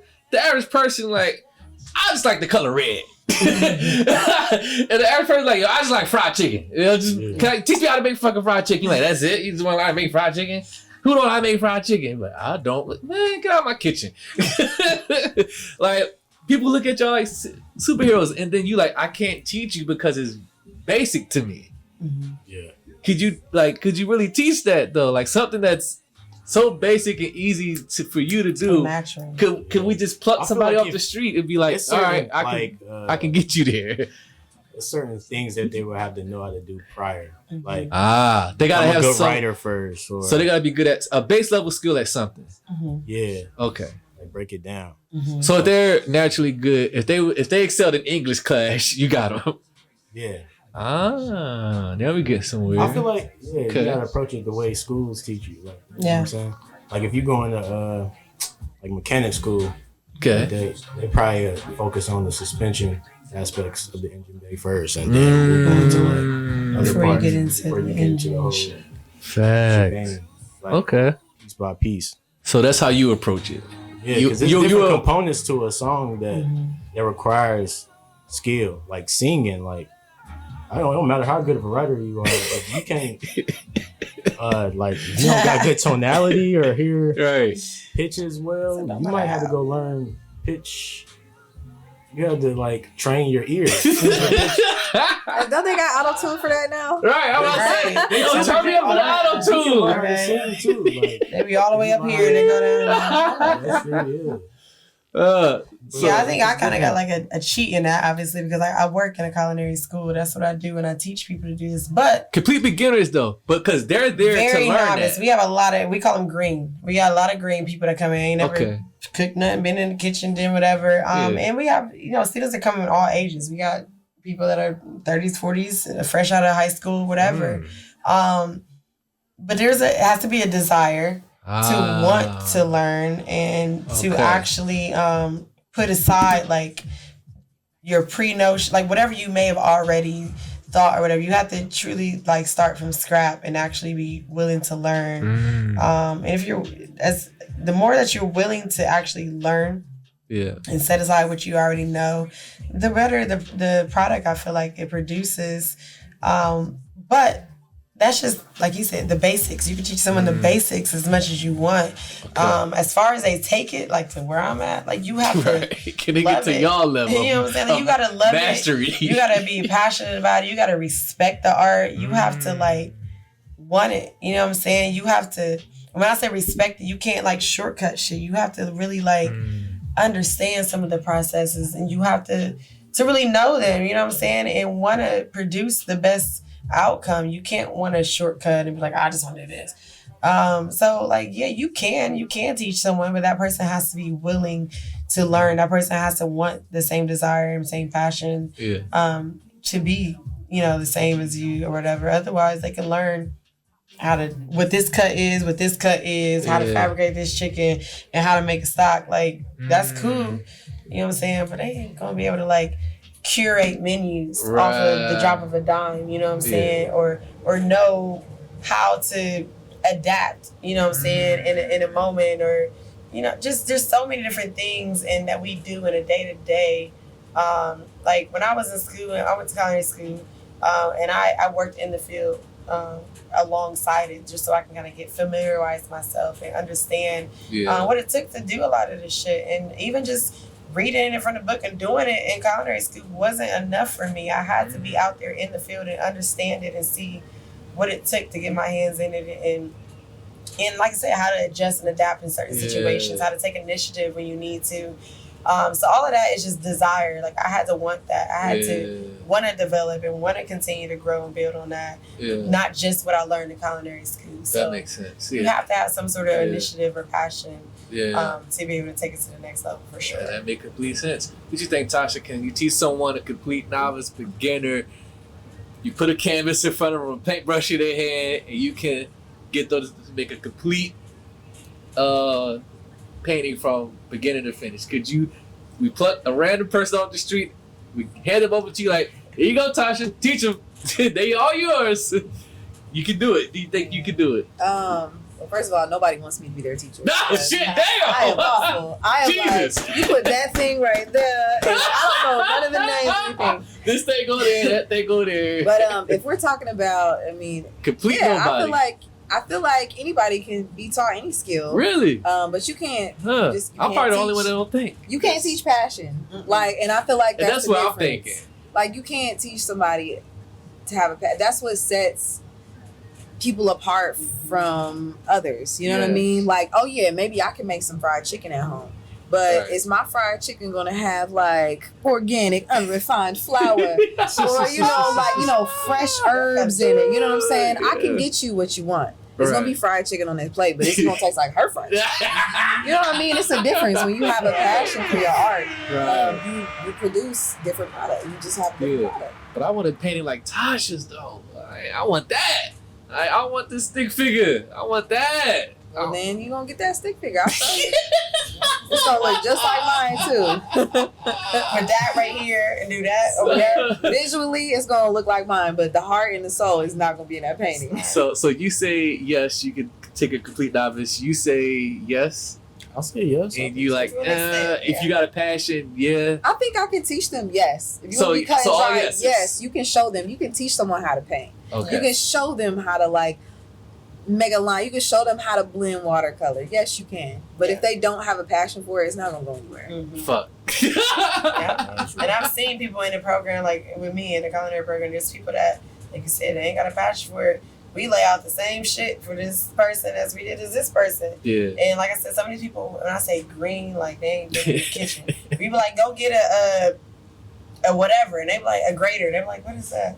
Go get a such and such pan. Like they don't know nothing. Yeah. But somebody who doesn't know nothing and wants to learn, at the end of the 16 weeks, they can, you would never know they never stepped foot in the kitchen before then. You know what I'm saying? They can do and produce the same things that we're producing on the line and serve to the people in the restaurant. Yeah. But someone that don't give a shit and they just like, I don't even want to, I want to do the baking program. This is just a required part of the curriculum. They look at you like on week 11, be like, what are you talking about? You know, like right. didn't pick up anything. So yeah, I think that passion and that desire to actually do something, it makes all the difference. You know? Yeah. Because it does create initiative, right? Yeah. You can, like, that's how they get as far as they do. There are artists who are stagnant. Like, if they like it, then they want to pursue it. They're gonna jump on YouTube University. They're gonna find out how to do it. You know what I'm saying? In their spare time, they're like, you know what? I don't know. I don't even have anything I want to get better in. But for some reason, I catch myself watching these tutorials and just.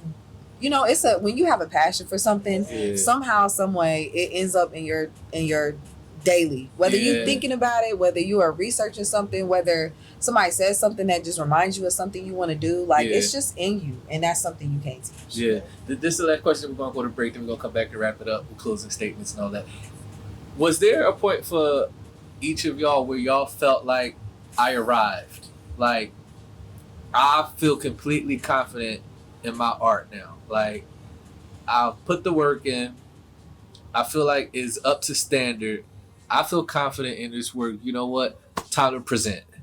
What was that point for y'all, and did it take long to get there? Like, was there a little bit of like, I'm still insecure about this. Like, I don't know how people gonna take this. Like, I don't know if people gonna fuck with my food yet. Let me just try to run the family first before we, or, you know, like, this song, I don't know, like, people gonna fuck with this. Like, was there a point where y'all realizing, you know what, I arrived, I'm confident in this, we out here, let's go? I'm confident in the process. In the process. Because I was really critical of myself in the beginning, and it created a lot of anxiety, and that's why I had a few months of creative block. Because I was so concerned about what others thought about me and my work. And then I realized, like, I'm not going to get to the artist that I want to be. I'm not going to find what is for me if I don't choose to just put out what I want to put out and make these mistakes, or just give myself an opportunity to learn. So, Yeah. Okay. What you say, JV? Always was confident in the work, or did it take a while for you to feel like, you know what, I arrived, I'm good, let's go, we out here? I think it took a while. Like, as far as presenting and stuff like that. It starts off as a passion, interest, so you have fun with it, but when it's time to, like, release it to the world, you're kind of like nervous about how people are going to react to it and stuff like that.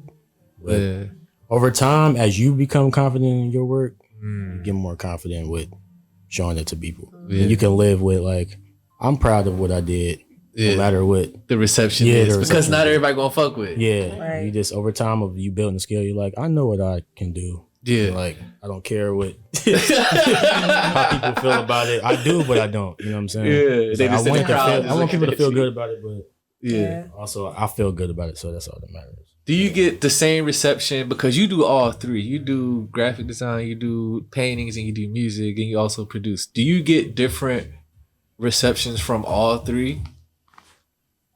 That's a good question. Or is it pretty consistent? It's probably different for each one. Different. Yeah. So people will receive your music differently from, like, if you, like, from that Andre 3000 painting. Yeah. Yeah. Pretty much. Okay. I think people might probably look at me as a painter is really, really good, but then as a rapper, they might.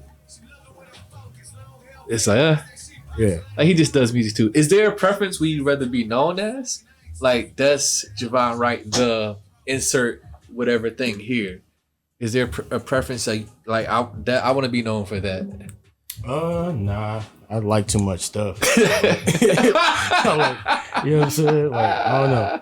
I don't like boxing myself. So if we just call you music artist, if we just call you graphic designer, if we call you weird saying I'm an artist. Yeah, I'm just an artist. Javxn artist. I just like creating. Like cooking seemed cool. Like I'm like, I want to learn how to cook. All right. I just like creating shit. Okay. What you think, T? Did it take you a while to when you felt like you finally arrived as top chef in the city?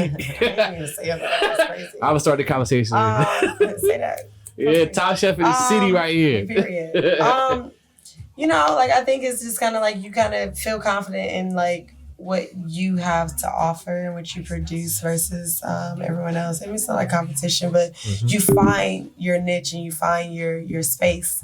And when I felt comfortable within like the culinary arts, I don't think that avenue was executed, in the way that I feel like it should have been. And I seen that it just spoke to me. I felt very confident in my desire to execute. And I knew that when I was doing it, it was my full capacity. I took it seriously. I respected the craft.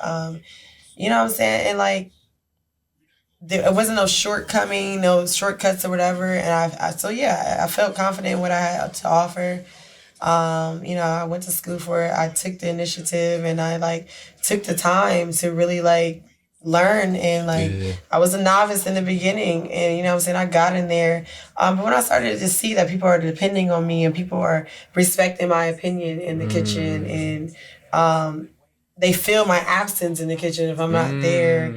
Things like that. It let me know where I was at, in my development. And like I said, like I kind of just took heed in that whole thing of wanting to produce that culinary experience to everyone. I feel like everyone deserves it, especially art people, regardless of income or whatever. And I felt that need. I felt that necessity in the community. So with that was like, that propelled me to just go ahead, start the business, like do it, launch it, you know what I'm saying? Like give it to the people. So I love it. It's kind of my time. It's like, well, y'all set the bar high. Now y'all got to meet that bar every time and people hold y'all to that. Time. This ain't like the last batch, T. Hey, this missing. When you made it last time, it was like this. Making them birria egg rolls. They've been in my head ever since. Crazy. All right, we're going to go to this final break. Then we're going to come back. We're going to play a game. We got a fun game for y'all. It's called Guess the Guest Quest Bowl, where previous guests that's been on the show submitted questions for the next guest to answer. So each one of y'all will draw one. You played, right? Yeah. Yo, you got a crazy. I was scared. I didn't know what I was going to play. Your question was so fucking crazy. You remember it? The school. Sacrifice your niece or save everybody to school. Oh my goodness. Morality, right? I don't write these, by the way. These are guests that been on the show. So y'all, we'll come back and we'll play that. Before we go to this break, artists, of course, submit your music. That's clothtalk, 5 at gmail.com. If you fuck with the power so far, if you stayed and you listen this long, shout out to you, by the way. Everything Cloth Talk Podcast, make sure you like, subscribe, comment, all that stuff. And for my distinguished panel here, let them know where they can follow y'all at, where they can get everything that y'all doing. Any announcements that you want to make, if you got any shows or anything that you want to promote, go ahead and promote them. Go ahead, we'll go this way. Go ahead, JV. Wright Creates on Instagram, and all other platforms. We got Javon, Javxn. Check out my music. Need some logos or any visual arts done. Paintings, whatever. I'm your guy. Tap in with me. Man, gonna be in some movies too. Yeah, I'm gonna try. Yeah, I'm trying to act. Any rumblings of a new album coming? Cause you've been releasing a lot of Lucy's. I got a lot of stuff that I'll just be making. I'll package something up. Yeah, why not? It's been a while since you released a full-length project. About time. Top of the year, February. I'm just going to announce it right now. I got a lot of songs. I bet that hard drive full of shit. Why not? Yeah. Full of shit that's gonna make my soul cry. And you just like, y'all just eating a burger and I just made that shit. No, for sure. I'm like, It really do be like that. Why? Mama. Let me call my mama. Tosh, where can the people follow you at? Where can they connect with you, get the art, reach out to you for advice and all that stuff? Because you're an open book. You're very receptive. I am receptive. You said you're a hugger. I don't bite. That's right. Yeah, you can reach out to me on Instagram at The Creative Pain or thecreativepain@gmail.com. Yeah. I do want to shout out my next endeavor, my next show, First Fridays, Columbus. Hey. Excellence, Black Tie Gala. That's going to be at COSI this year. Nice. November 16, 2024. Okay. I believe we have some tickets out right now on Eventbrite. I cannot remember if our early bird tickets are out, but I do encourage you, if you do see them on there, get those early bird tickets. Mm-hmm. Yeah, please do. Get those. We want to see you there. And on top of that, at COSI, not only do you get to see us, but you get to roam COSI, so you get to see all of the open exhibits. Nice. Yeah, make sure y'all in the Columbus area, pull up. That's dope. That sounds like that's gonna be a fun event. And look good. We like to see y'all looking good. Right. Love my people looking good. Yeah. T, where can they follow you at and book you and get on your nerves and tell you? So I definitely do partake in the First Fridays events, The Color of Summer and Black Excellence. I'm not for sure that I will be in full capacity at the Black Excellence, but I do hope to still be behind the scenes to some extent, maybe just for the kind of like the workers and volunteers and things like that, getting them fed. But like I said, I had some things in life that kind of just allowed me to take a back seat. Yeah. But again, TasteBuzz_catering on Instagram. On Facebook is TasteBuzz by T Lynn. That's one word, TLYNN. I'm also out here in the city. I'm at Columbus State. We have mixed classes. We have a lot of different things we participate in. Nice. In the city, we have etiquette dinners. We have mixed classes where people can come in and learn to cook different things. Some of the culinary arts, a little bit. So you can come in by yourself and do that. Yeah. You can also just book me for anything. I love to execute events, hors d'oeuvres. I'm here to even like councils, board meetings, things like that. That's my thing too. So check us out. Just a wealth of knowledge. Mm-hmm. So this whole time I'm using the salad fork wrong. Listen, I just cook at the etiquette dinners. I cannot tell you how to eat, okay? Because I don't know. I don't know which fork. I don't know how. But we have a gentleman who comes in. He is of our color. He is wonderful. He takes really good care of the participants in that class. We just actually had a dinner 2 days ago for the etiquette dinner. Hey. So check us out at Columbus State. cscc.edu.com. We have some of our classes and opportunities on there. Oh, we just won the Mac and Cheese Festival. The Mac and Cheese Festival. Let's go. It's a real big festival put on by the James Doss Cancer Foundation. Nice. They advocate for research and awareness for cancer in adolescents. So that was super dope. This was the first time that Degrees, our restaurants, participated, and we won first place. Woo! We just got that news today, actually. So come check us out. It was good. Ain't no lie. Hey, T, you out here moving and shaking and baking. You making shit shaking the city. Put some respect on T-Raw's name. Like y'all talking about. It's all of us, though. All right. Yeah, that's dope. Hey, man, we're going to take one more break. We're going to come back. We're going to play Guess the Guest Quest Bowl. We're going to wrap this up. I've been thoroughly enjoying this conversation. I hope y'all listening, watching, and y'all enjoying it too. Don't go nowhere. We'll be right back right here on Club Talk Podcast. I swear these niggas so wet. I'm like, give it. Oh, it ain't my turn to rap yet? Okay. Oh, this me right here? All right.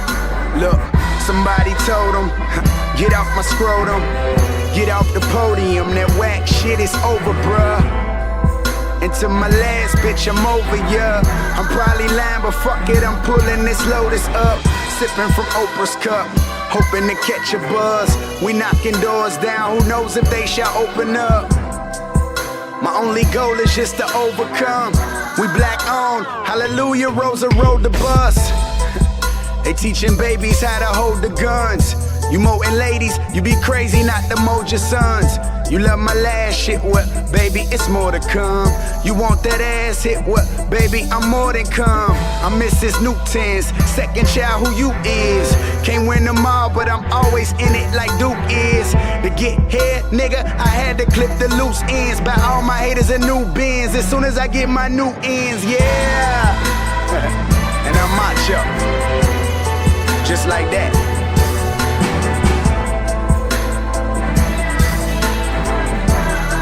Oh, this what you want. This what you want. That make them feel shit.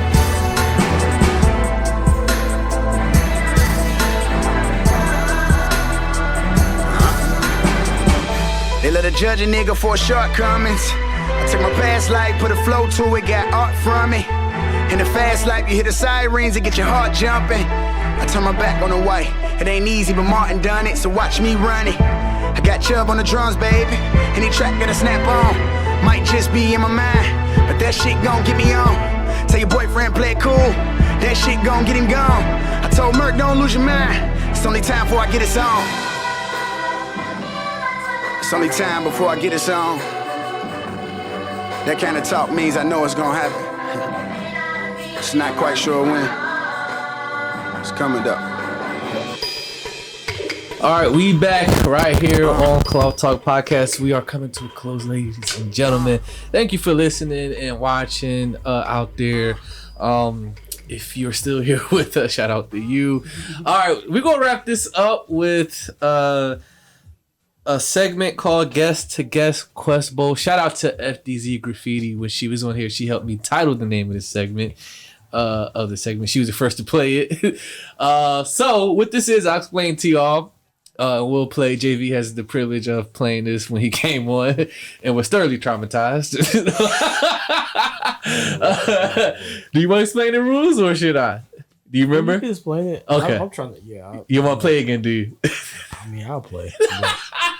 Do you want to go first? Or you want to go first? Scared. I'm gonna let y'all go first. All right. So what this is, I'll explain to y'all before we went to break, but I'll say it again for people who probably missed it. So every guest that's been on the show since I started this segment has submitted questions written down or sent in random questions.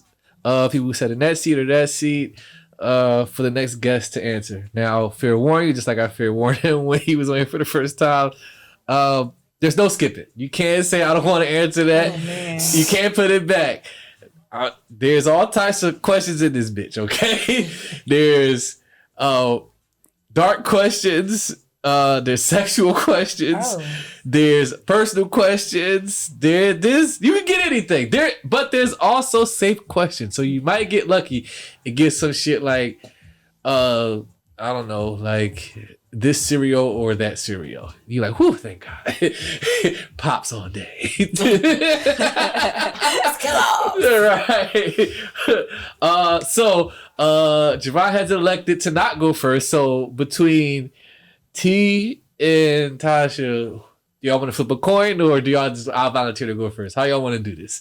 And y'all can pick as many as y'all want. You don't have to just pick one. You can pick 1, 2, or 3.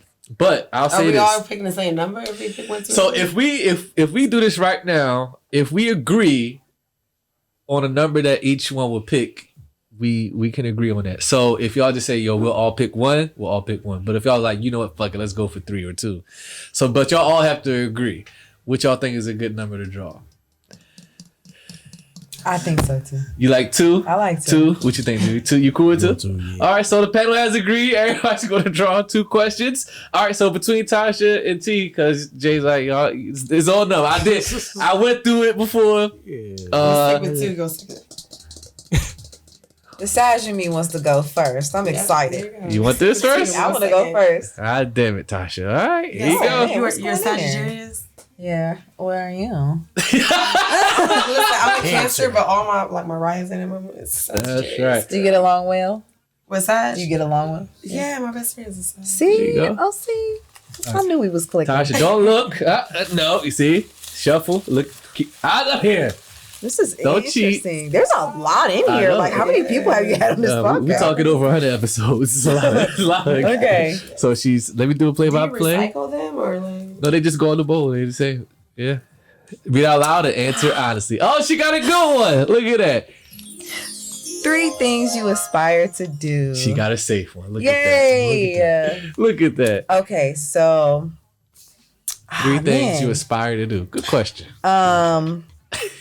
I truly aspire Stop it, to grow my business. We're gonna keep this safe. Okay, right. Yeah, Want to grow the business. It's still so new. I just got my website. Well, it's not up and running, but it's in the process. Nice. Nice. You're a year in.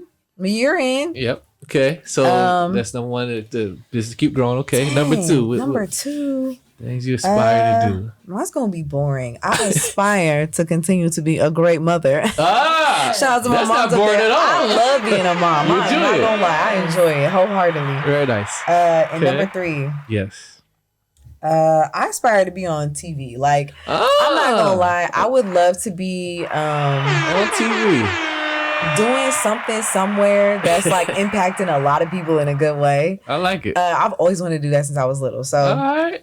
Okay. That's my 3. Very good. That's good. You got a safe one. That's so nice. we're going around like twice. So you want to pick this out now. I'm trying to think. Should y'all do y'all 2, right? Y'all have it or go around, do one each, then come back around? Yeah. Want to go around? Okay. Go around. All right. So go ahead, T.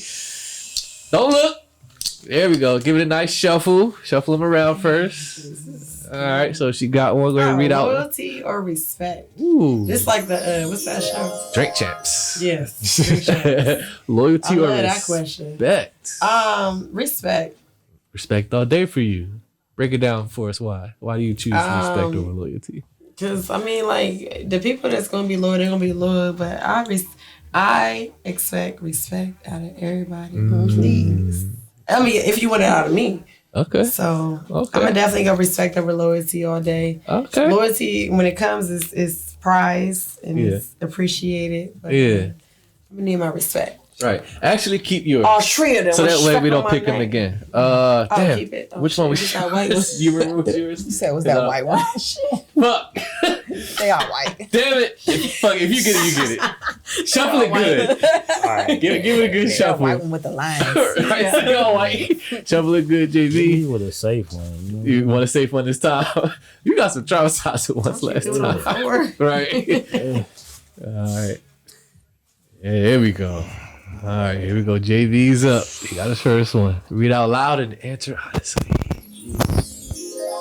What is your spirit animal? I like that question. What is your spirit animal? It's my spirit animal. Damn. Very reflex. Right. That had to be a creative that wrote that. My spirit animal. That's tough. Spirit animal. A hawk. Spirit animal. It gotta be an actual animal. Yep. Damn. I be feeling like. Who I be feeling like? I be feeling like a damn.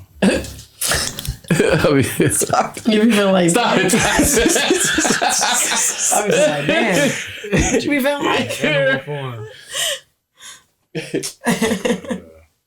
How did you feel when you woke up this morning? I be feeling like a damn wolf. Woof. Oh, shit. Woo! Like a real Predator. Seek and devour. Only when tampered with. right. I like it. Okay. Don't put that back in the bowl. No. Oh, I got it. Yeah. Okay. All right. Back to Tasha. All right. Oh, yeah. Don't be like me. Yeah, all right. Okay, here we go. Round 2. Tasha's up. Maybe we'll get something spicy. Nice little shuffle. You want something spicy? Here we go. Now, do we add to this both? Of course. Too spicy. Oh, shit. Oh, no. See, that's why you should not ask for stuff. You set yourself up. It did not have to be this spicy. See? First of all, I am Asking, you shall receive. I'm a lady, okay? You can't. You gotta answer. Lady. Gotta answer, Tasha. Try to be PC. I don't think I should. You got to. Because I feel like this is not for me to answer. What did it say? Don't read it out loud. Okay, see. How spicy? See, On a who scale of wrote 1 to this? 10. Who is handwriting is this? I don't know. A scale of 1 to 10, 11. Damn. Try to answer Why? PC. Try to answer PC. PC, this is There a is no direct PC. answer to Oh, you this. gotta answer direct. What is your favorite Yeah, read it out loud. Intimate position. We'll say intimate because I'm a lady. That was as PC as it get. What is your favorite intimate position? Can't help you. I can't bail you out. I don't know. I haven't met my husband yet. Oh, Lord. Okay. Here it is. Now, His favorite position. now the complicated relationship is really over. Because he going to hear this. Listen, I don't have a ring on my finger. This is what you should have did, Hopefully- Tasha. You should have said his favorite position. That's how you get out of it. These are a lot of You questions. ain't thinking. That still sounds like a lot of Yeah. information. No, it's not because you're not saying it. He's technically said it. Oh, I try to I'll blame it on him. Why is it so Call him up. Whatever you want. All right, what we got, T? It's long. I'm sorry. That's a whole damn piece of paper. What? This is 2 questions in one. So do I answer both of them? Yep, we got to. If you were stranded in a desert island, what 3 things would you bring to eat? And what 3 people would you bring? Okay. Stranded on To a desert. Stranded. If you It's so fitting for you. 3 things to eat and 3 things. Right. Perfect tee up question for you, honestly. On an island. 3 to things eat? to eat and 3 people to bring. Okay. I would bring rice because I like rice. Rice, brown, I right? like rice. Fried. You said brown rice and fried. Just rice in general. White rice. White rice all Jasmine. day. Jasmine. Specifically. No Andrew rice. What else would I bring to eat? Okay, so jasmine white What rice. can I eat all the time? I guess some capacity of chicken because I'm a nigga. There we go. A typical tea fashion. And what else would I want to eat? You like tacos. I fucking love tacos. You don't know me. Yeah, tacos. Because you can, tacos. There you go. You can Rice. so many different type of chicken, ways. tacos. I actually love tacos. I used to eat tacos There we like 3 go. times a week. All right. Until I Okay. stopped myself. All right, so 3 people now. What 3 people would you bring? Ooh, this is tough. Because I wanted to say my mom and then I thought about Remember, you're on a stranded island, so these. stranded island. That's Yeah, what I'm remember. saying. Yeah, remember you were Stranded stranded. island. You gotta be able to Ooh. tolerate these people. Rihanna. Oh shit! Okay. Riri. I think I could tolerate her. In a No, stranded but island. she's accompanied. And she's an island girl. That too, but she's accompanied by ASAP. So you get there. She bring her husband. She ain't coming out there without her husband. They ain't say her husband too. They didn't. You think she gonna show up without ASAP? I select Well, the then one. she gonna have to bring both her kids. Whole family. That's the whole 3 right there. Damn. Rocky Rocky ASAP and the kids. So Rihanna, you All have right. to leave ASAP for Damn. a No respect for ASAP. What else? See, man, Who we ain't else? shit, huh, JV? Right, but like what? Stranded. Yep, stranded. So Riri, 2 more. I would say, fuck, I don't know. That is tough. I know I sound like humans. I don't like people this much. Stranded.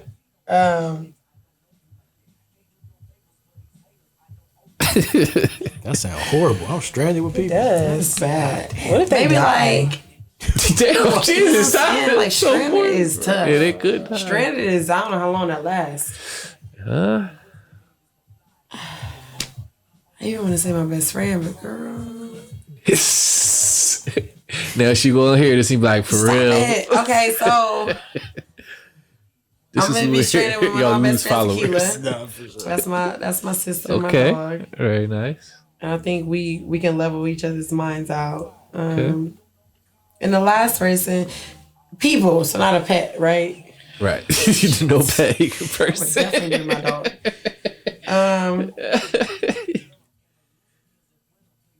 Let's just say my mom. After you pass up her first, replace her with Riri, saved her for Oh, last. it's not gonna be safe for the 2 of us, but Riri, your best friend and your mom. we gonna say my mom. All right. There you And go. Riri and my best friend. Lord, I don't know who's gonna make it. All right. Here you go, round 2 for you, JV. Yes, sir. Here we go. You're going to close us out. You're going to get the most fucked up question like last time. Read out loud and answer honestly. Let's see. What we got? Let's see. That's the shit. one I almost pulled. Wow. Damn, I see it. Become an assassin where you find out your next target is your spouse of 4 years. Okay. If you decline the mission, your boss kills your mom's side of the family. Damn. The whole side of the family? I told you. Listen, bro. This too much. Do your go through. Do your go through with your mission or decline. This is way too much. This is not allowed. Hold on, read that again. Yeah, I gotta read. This is a lot to take. That's a lot. Become an assassin where you find out your next target is your spouse of 4 years. Yep. I gotta kill you. If you decline the mission, your boss kills your mom's side of the family. Damn. Do you go through with your mission or decline? So if you do not off your wife, your boss is offing the whole side of my family. Do you fuck with your spouse like that, or do you hate? For how long it says you with your spouse? 4 years? Yeah, 4 years. Mess with it to some capacity. Or do you 365 really days love times your four. mom's side of the family? I'm gonna say I'm gonna kill my mom's side of the family because I don't even know them like that. What did we say earlier about the smell of the salt? I really don't even know.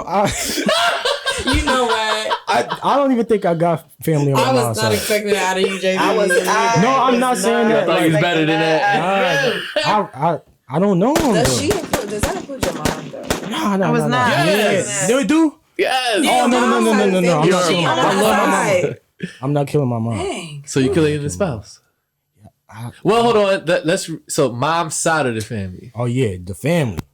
That's So it didn't mom. say mom, but mom's side of the family. Yeah, her side. See, I don't know her side of the She family. big on that side. So She we gotta is the get. side. She is the side. See that it don't say that. Your It's mom's okay, side of your the mom's family side. is your mom, right? Nah, There would that's be her no side of the family That without ain't your my mom. mom. See, There's no way around side it. is the side. Who wrote this? Because when people ask if they're okay. wrote this? So you're sticking by your spouse. Mr. Single Artist is sticking by his spouse and killing his mom's side of the family. You ain't even got a spouse yet. I That's don't what I'm know. saying. I see. I'm not tied to them for if I don't know them.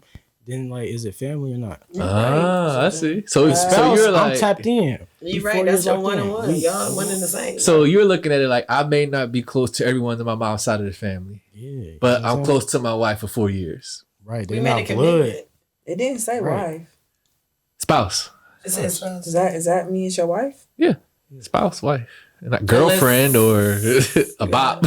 That's spouse. Yeah. Yeah, we you got that ring on, baby. Spouse, ain't that a term? That's the referring wife to, or husband. A wife or husband. Yeah. Oh, is it? Yeah. That's if it's your spouse, that's family too. But that's vows until you die. Like 4 years. You got on one knee, baby. I'm gonna make Might an have a honest baby on the woman out of way. you. If I've never seen my mom's side of the family, how does that feel? I guess that makes sense. So the boss is gonna off the mom's side of the family. So you declining the mission. Yeah, Damn! Woo! Wow. It get deep. It get real treacherous. Yeah, Ooh. you did get it messed up on. I told y'all. Y'all got some face, right? Wow. 3 things I aspire to be. Ooh, yay! oh damn shit! I don't fucking know. And of course, at the end of this, Are when we you wrap drawing? up, I can. I'm If y'all want. wondering how this works. Let me draw this. I don't think I ever do this because I always just have people add in there.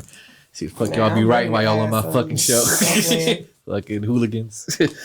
All right, so I'm doing 2, right? Okay, here we go. First one. Oh, let me hit the sound effect. Pet, mommy / daddy. Excuse me? Pet? Pet, mommy / daddy. The fuck you mean? I don't know what this is. This is a Like question. PET pet? Yeah, pet, mommy / daddy. I don't know what they mean here. It's not. I don't know. That's giving me. Is this a question? Like, I don't know what happened right there. are they insinuating if I was in the bedroom, do I want to be a pet, mommy, or daddy? I don't know. It say is It just says No, it pet, literally says pet. pet, Mommy mommy continuous? / daddy. That's all it says. yeah. I don't know. Sir or ma'am, when you was a guest with this show, I don't know what you Who meant. wrote this? They was trying to leave. Because I'm a man, I'm just gonna go daddy. I'm just gonna go daddy. I don't know what you meant by that. Pet, mommy / daddy. I think I'm gonna throw this one away. Yeah, I was just about to say that. Because I don't go through these. They just get thrown in there. All right, I'm gonna do my second one here. Sound effect for that. There we go. All right, see what we got.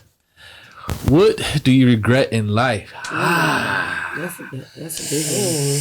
We'll be real transparent tonight. No, it's empty. And Look at you.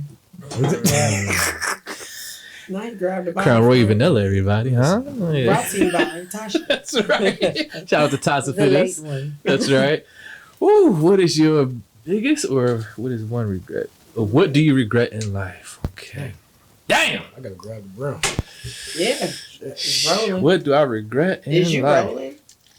You might be. It's more than one, but let me see if I can narrow it down. Okay. I'll make this a sentimental good one because there's a lot of regrets. But I think about this often. I've been thinking about this lately. And you were talking about losing your father, you know, this year, last year. Just a couple minutes ago. Yes. So I regret there's this one time. That's good sake. There's this one time towards not the end of his sickness with cancer, but I think he knew it was coming close to the end for him, but he didn't really tell nobody. And at this time I was living in Cincinnati. And I started to notice that he would call me a lot. And there was this one time where I was on my way to work and he called and I was very rude to him. Very unopen, unreceptive.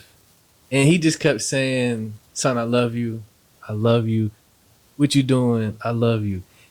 I got upset because I needed that when I was younger. Not knowing in my head that this is his attempt for making up for lost time. And I didn't realize that then. I was just, as we talked about earlier, in your feelings. I was like, why are you saying this now? Right. I needed that when you wasn't around. So I regret yelling at him on the phone like that. Yeah. I wasn't very kind to him on that phone. And when I look at it now, I think he was coming to a point where he just wanted to show his son that I'm sorry and I love you. And I didn't receive that. I blocked that from him. And I shouldn't have done that. So that's a big regret I have because I think about that often now. So, but I am thankful that I did have a final conversation with my pop before he passed. I got those last minutes with him and I was able to ask him some life advice. I was like, Pop, like what is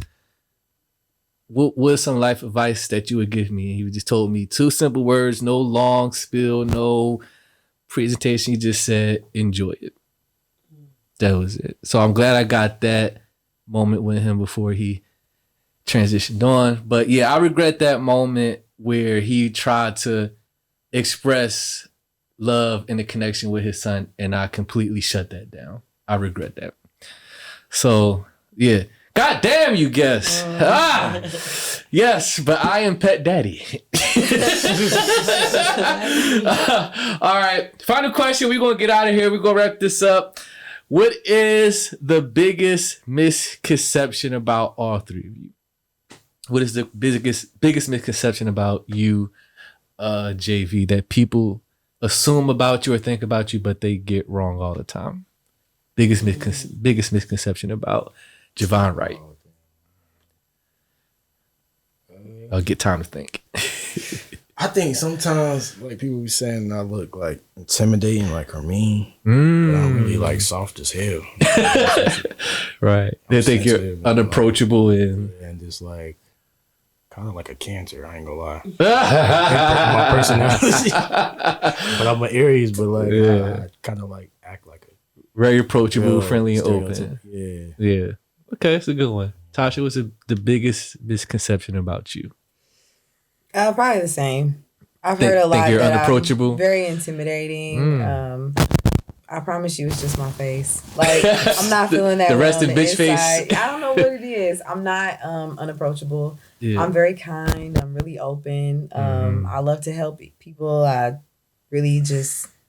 I'm a nice person. Please say hello. Please she say gives hello. hugs. Actually, please say hello. You know how hard it is to make friends in adulthood. No, say hi. Yeah. I love it. T-Raw. Biggest misconception about T-Raw. Just close so they can hear you nice and clear. It's probably like kind of like around some of the same. People think they're like Unapproachable, you mean as no hell. idea why. People think I'm like stuck up or bougie. That's the craziest shit ever. I am a nigga. Okay, I am from the number streets. Cleveland Avenue to be exact. Like I don't know why, but people think that I'm like. Very unapproachable. I think it's just because I'm like little and like little cutie. Yeah. People think that I'm real stuck up. Yeah, till y'all see her twerking. You're right. See? I do be twerking a lot. I'm a nigga. I don't even know how else to describe that. Like I'm just there you me. go. I'm very like genuine and authentic, and I'm just real. I'm just real. That's like I said. People call me T-Raw. It's just because I'm just raw. I'm gonna tell like it is. It is. And I'm a loving, caring, sensitive person. I love it. So. I love it. I love it. There y'all have it. Another wonderful episode of Cloth Talk Podcast, where we sit down with people who are cut from a different cloth. Oh man, I want to thank all of y'all for making the time to come out to sit down on this pod and chop it up. Hopefully, for people out there listening, creatives and artists out there, if you're in this city, matter of fact, fuck it, wherever you are, don't matter if you're in Columbus or whatever city you're in, reach out to the creatives in your field. Don't feel like you got to do this alone. If you listen through this conversation in its entirety, hopefully you realize that you ain't got to, travel that path alone. There's support next to you. There's support on the left of you, the right of you. Like, there's people that want to give you the game. Like, they're waiting for you to give you the game, but you haven't extended that hand. Like, reach out. Don't feel like you got to chase the dream by yourself. There's people that can help you. And also, don't feel like you got to change for nobody. Like, stick in your path. Don't let, like T was talking about earlier, social media and the reviews of what people are saying about you, knock you off your square. Stay focused on that, and I'm sure you'll end up where you want to be. All right, this has been another episode of Cloth Talk Podcast. Oh, let them know. I forgot before we close. Let them know where they can follow y'all for the last time. Plug away. The event's coming up, everything, and we are out of here. Go ahead, JV. Find you again. Wright Creates on all platforms. I forgot to mention, I got a Kendrick Lamar wallpaper poster that I made on Etsy right now. And I still got a couple left. So that's for purchase. For purchase. Very nice. So just click the link in my bio. Yep. And if you interested, grab that. Buy it. Y'all see the Andre 3000 down there. Y'all see what it's about. Tasha, where can they follow you at? The event's coming up. Everything involved with you. Go ahead and plug away. Yep. At The Creative Pain on all social media platforms. thecreativepain@gmail.com. Please reach out to me. Like I said, I am kind. It's just the face. Come see us. Visit us at Excellence Black Tie Gala. Get all dressed up. I love to see my people. I love to chit chat and talk about the art. And who doesn't like Osai? Here you go. November 16th. That's right. T. I'm going to piggyback real quick just to brag about Black Excellence. It is a secretive event. I hope I can even just attend the event as a participant, just as a guest. Because so many of us Black people are talented entrepreneurs in the building at once, and not just from Columbus, but all around Ohio. Yes. And they are, they show out, get dresses designed, suits designed, put on their best. And like I said, it's a Black tie gala, so dress your best. You'll see the best of the best in the city, and there's so much to offer. Artistry, culinary arts, there's a runway show, there's music, there's live bands, there's so much to offer, live casino tables, so much. So if you are able and looking to connect and network with your people, please swap out. Get the tickets on sale when they're on sale right now. They're early bird special. I think they're $50, $60 included with the after party. But anywho, back to me. I'm Tiara Lynn. I am Chef T. I am the owner and operator of Taste Buds. Taste Buds by T Lynn is where you can find me on Facebook, and on Instagram I am tastebuds_catering. And if you just want to get personal, like I said, I am traw614 on Instagram. So just holler at me. This face. It be giving like, ugh. I got you. There y'all go. Make sure y'all tap in with these dope people, man, in the city if you're in Columbus. And if you're outside of listening to Columbus, hopefully you gain something from this conversation. Yeah, man. Artists, again, submit that music. clubtalk5@gmail.com. We're out. See you on another episode. Peace.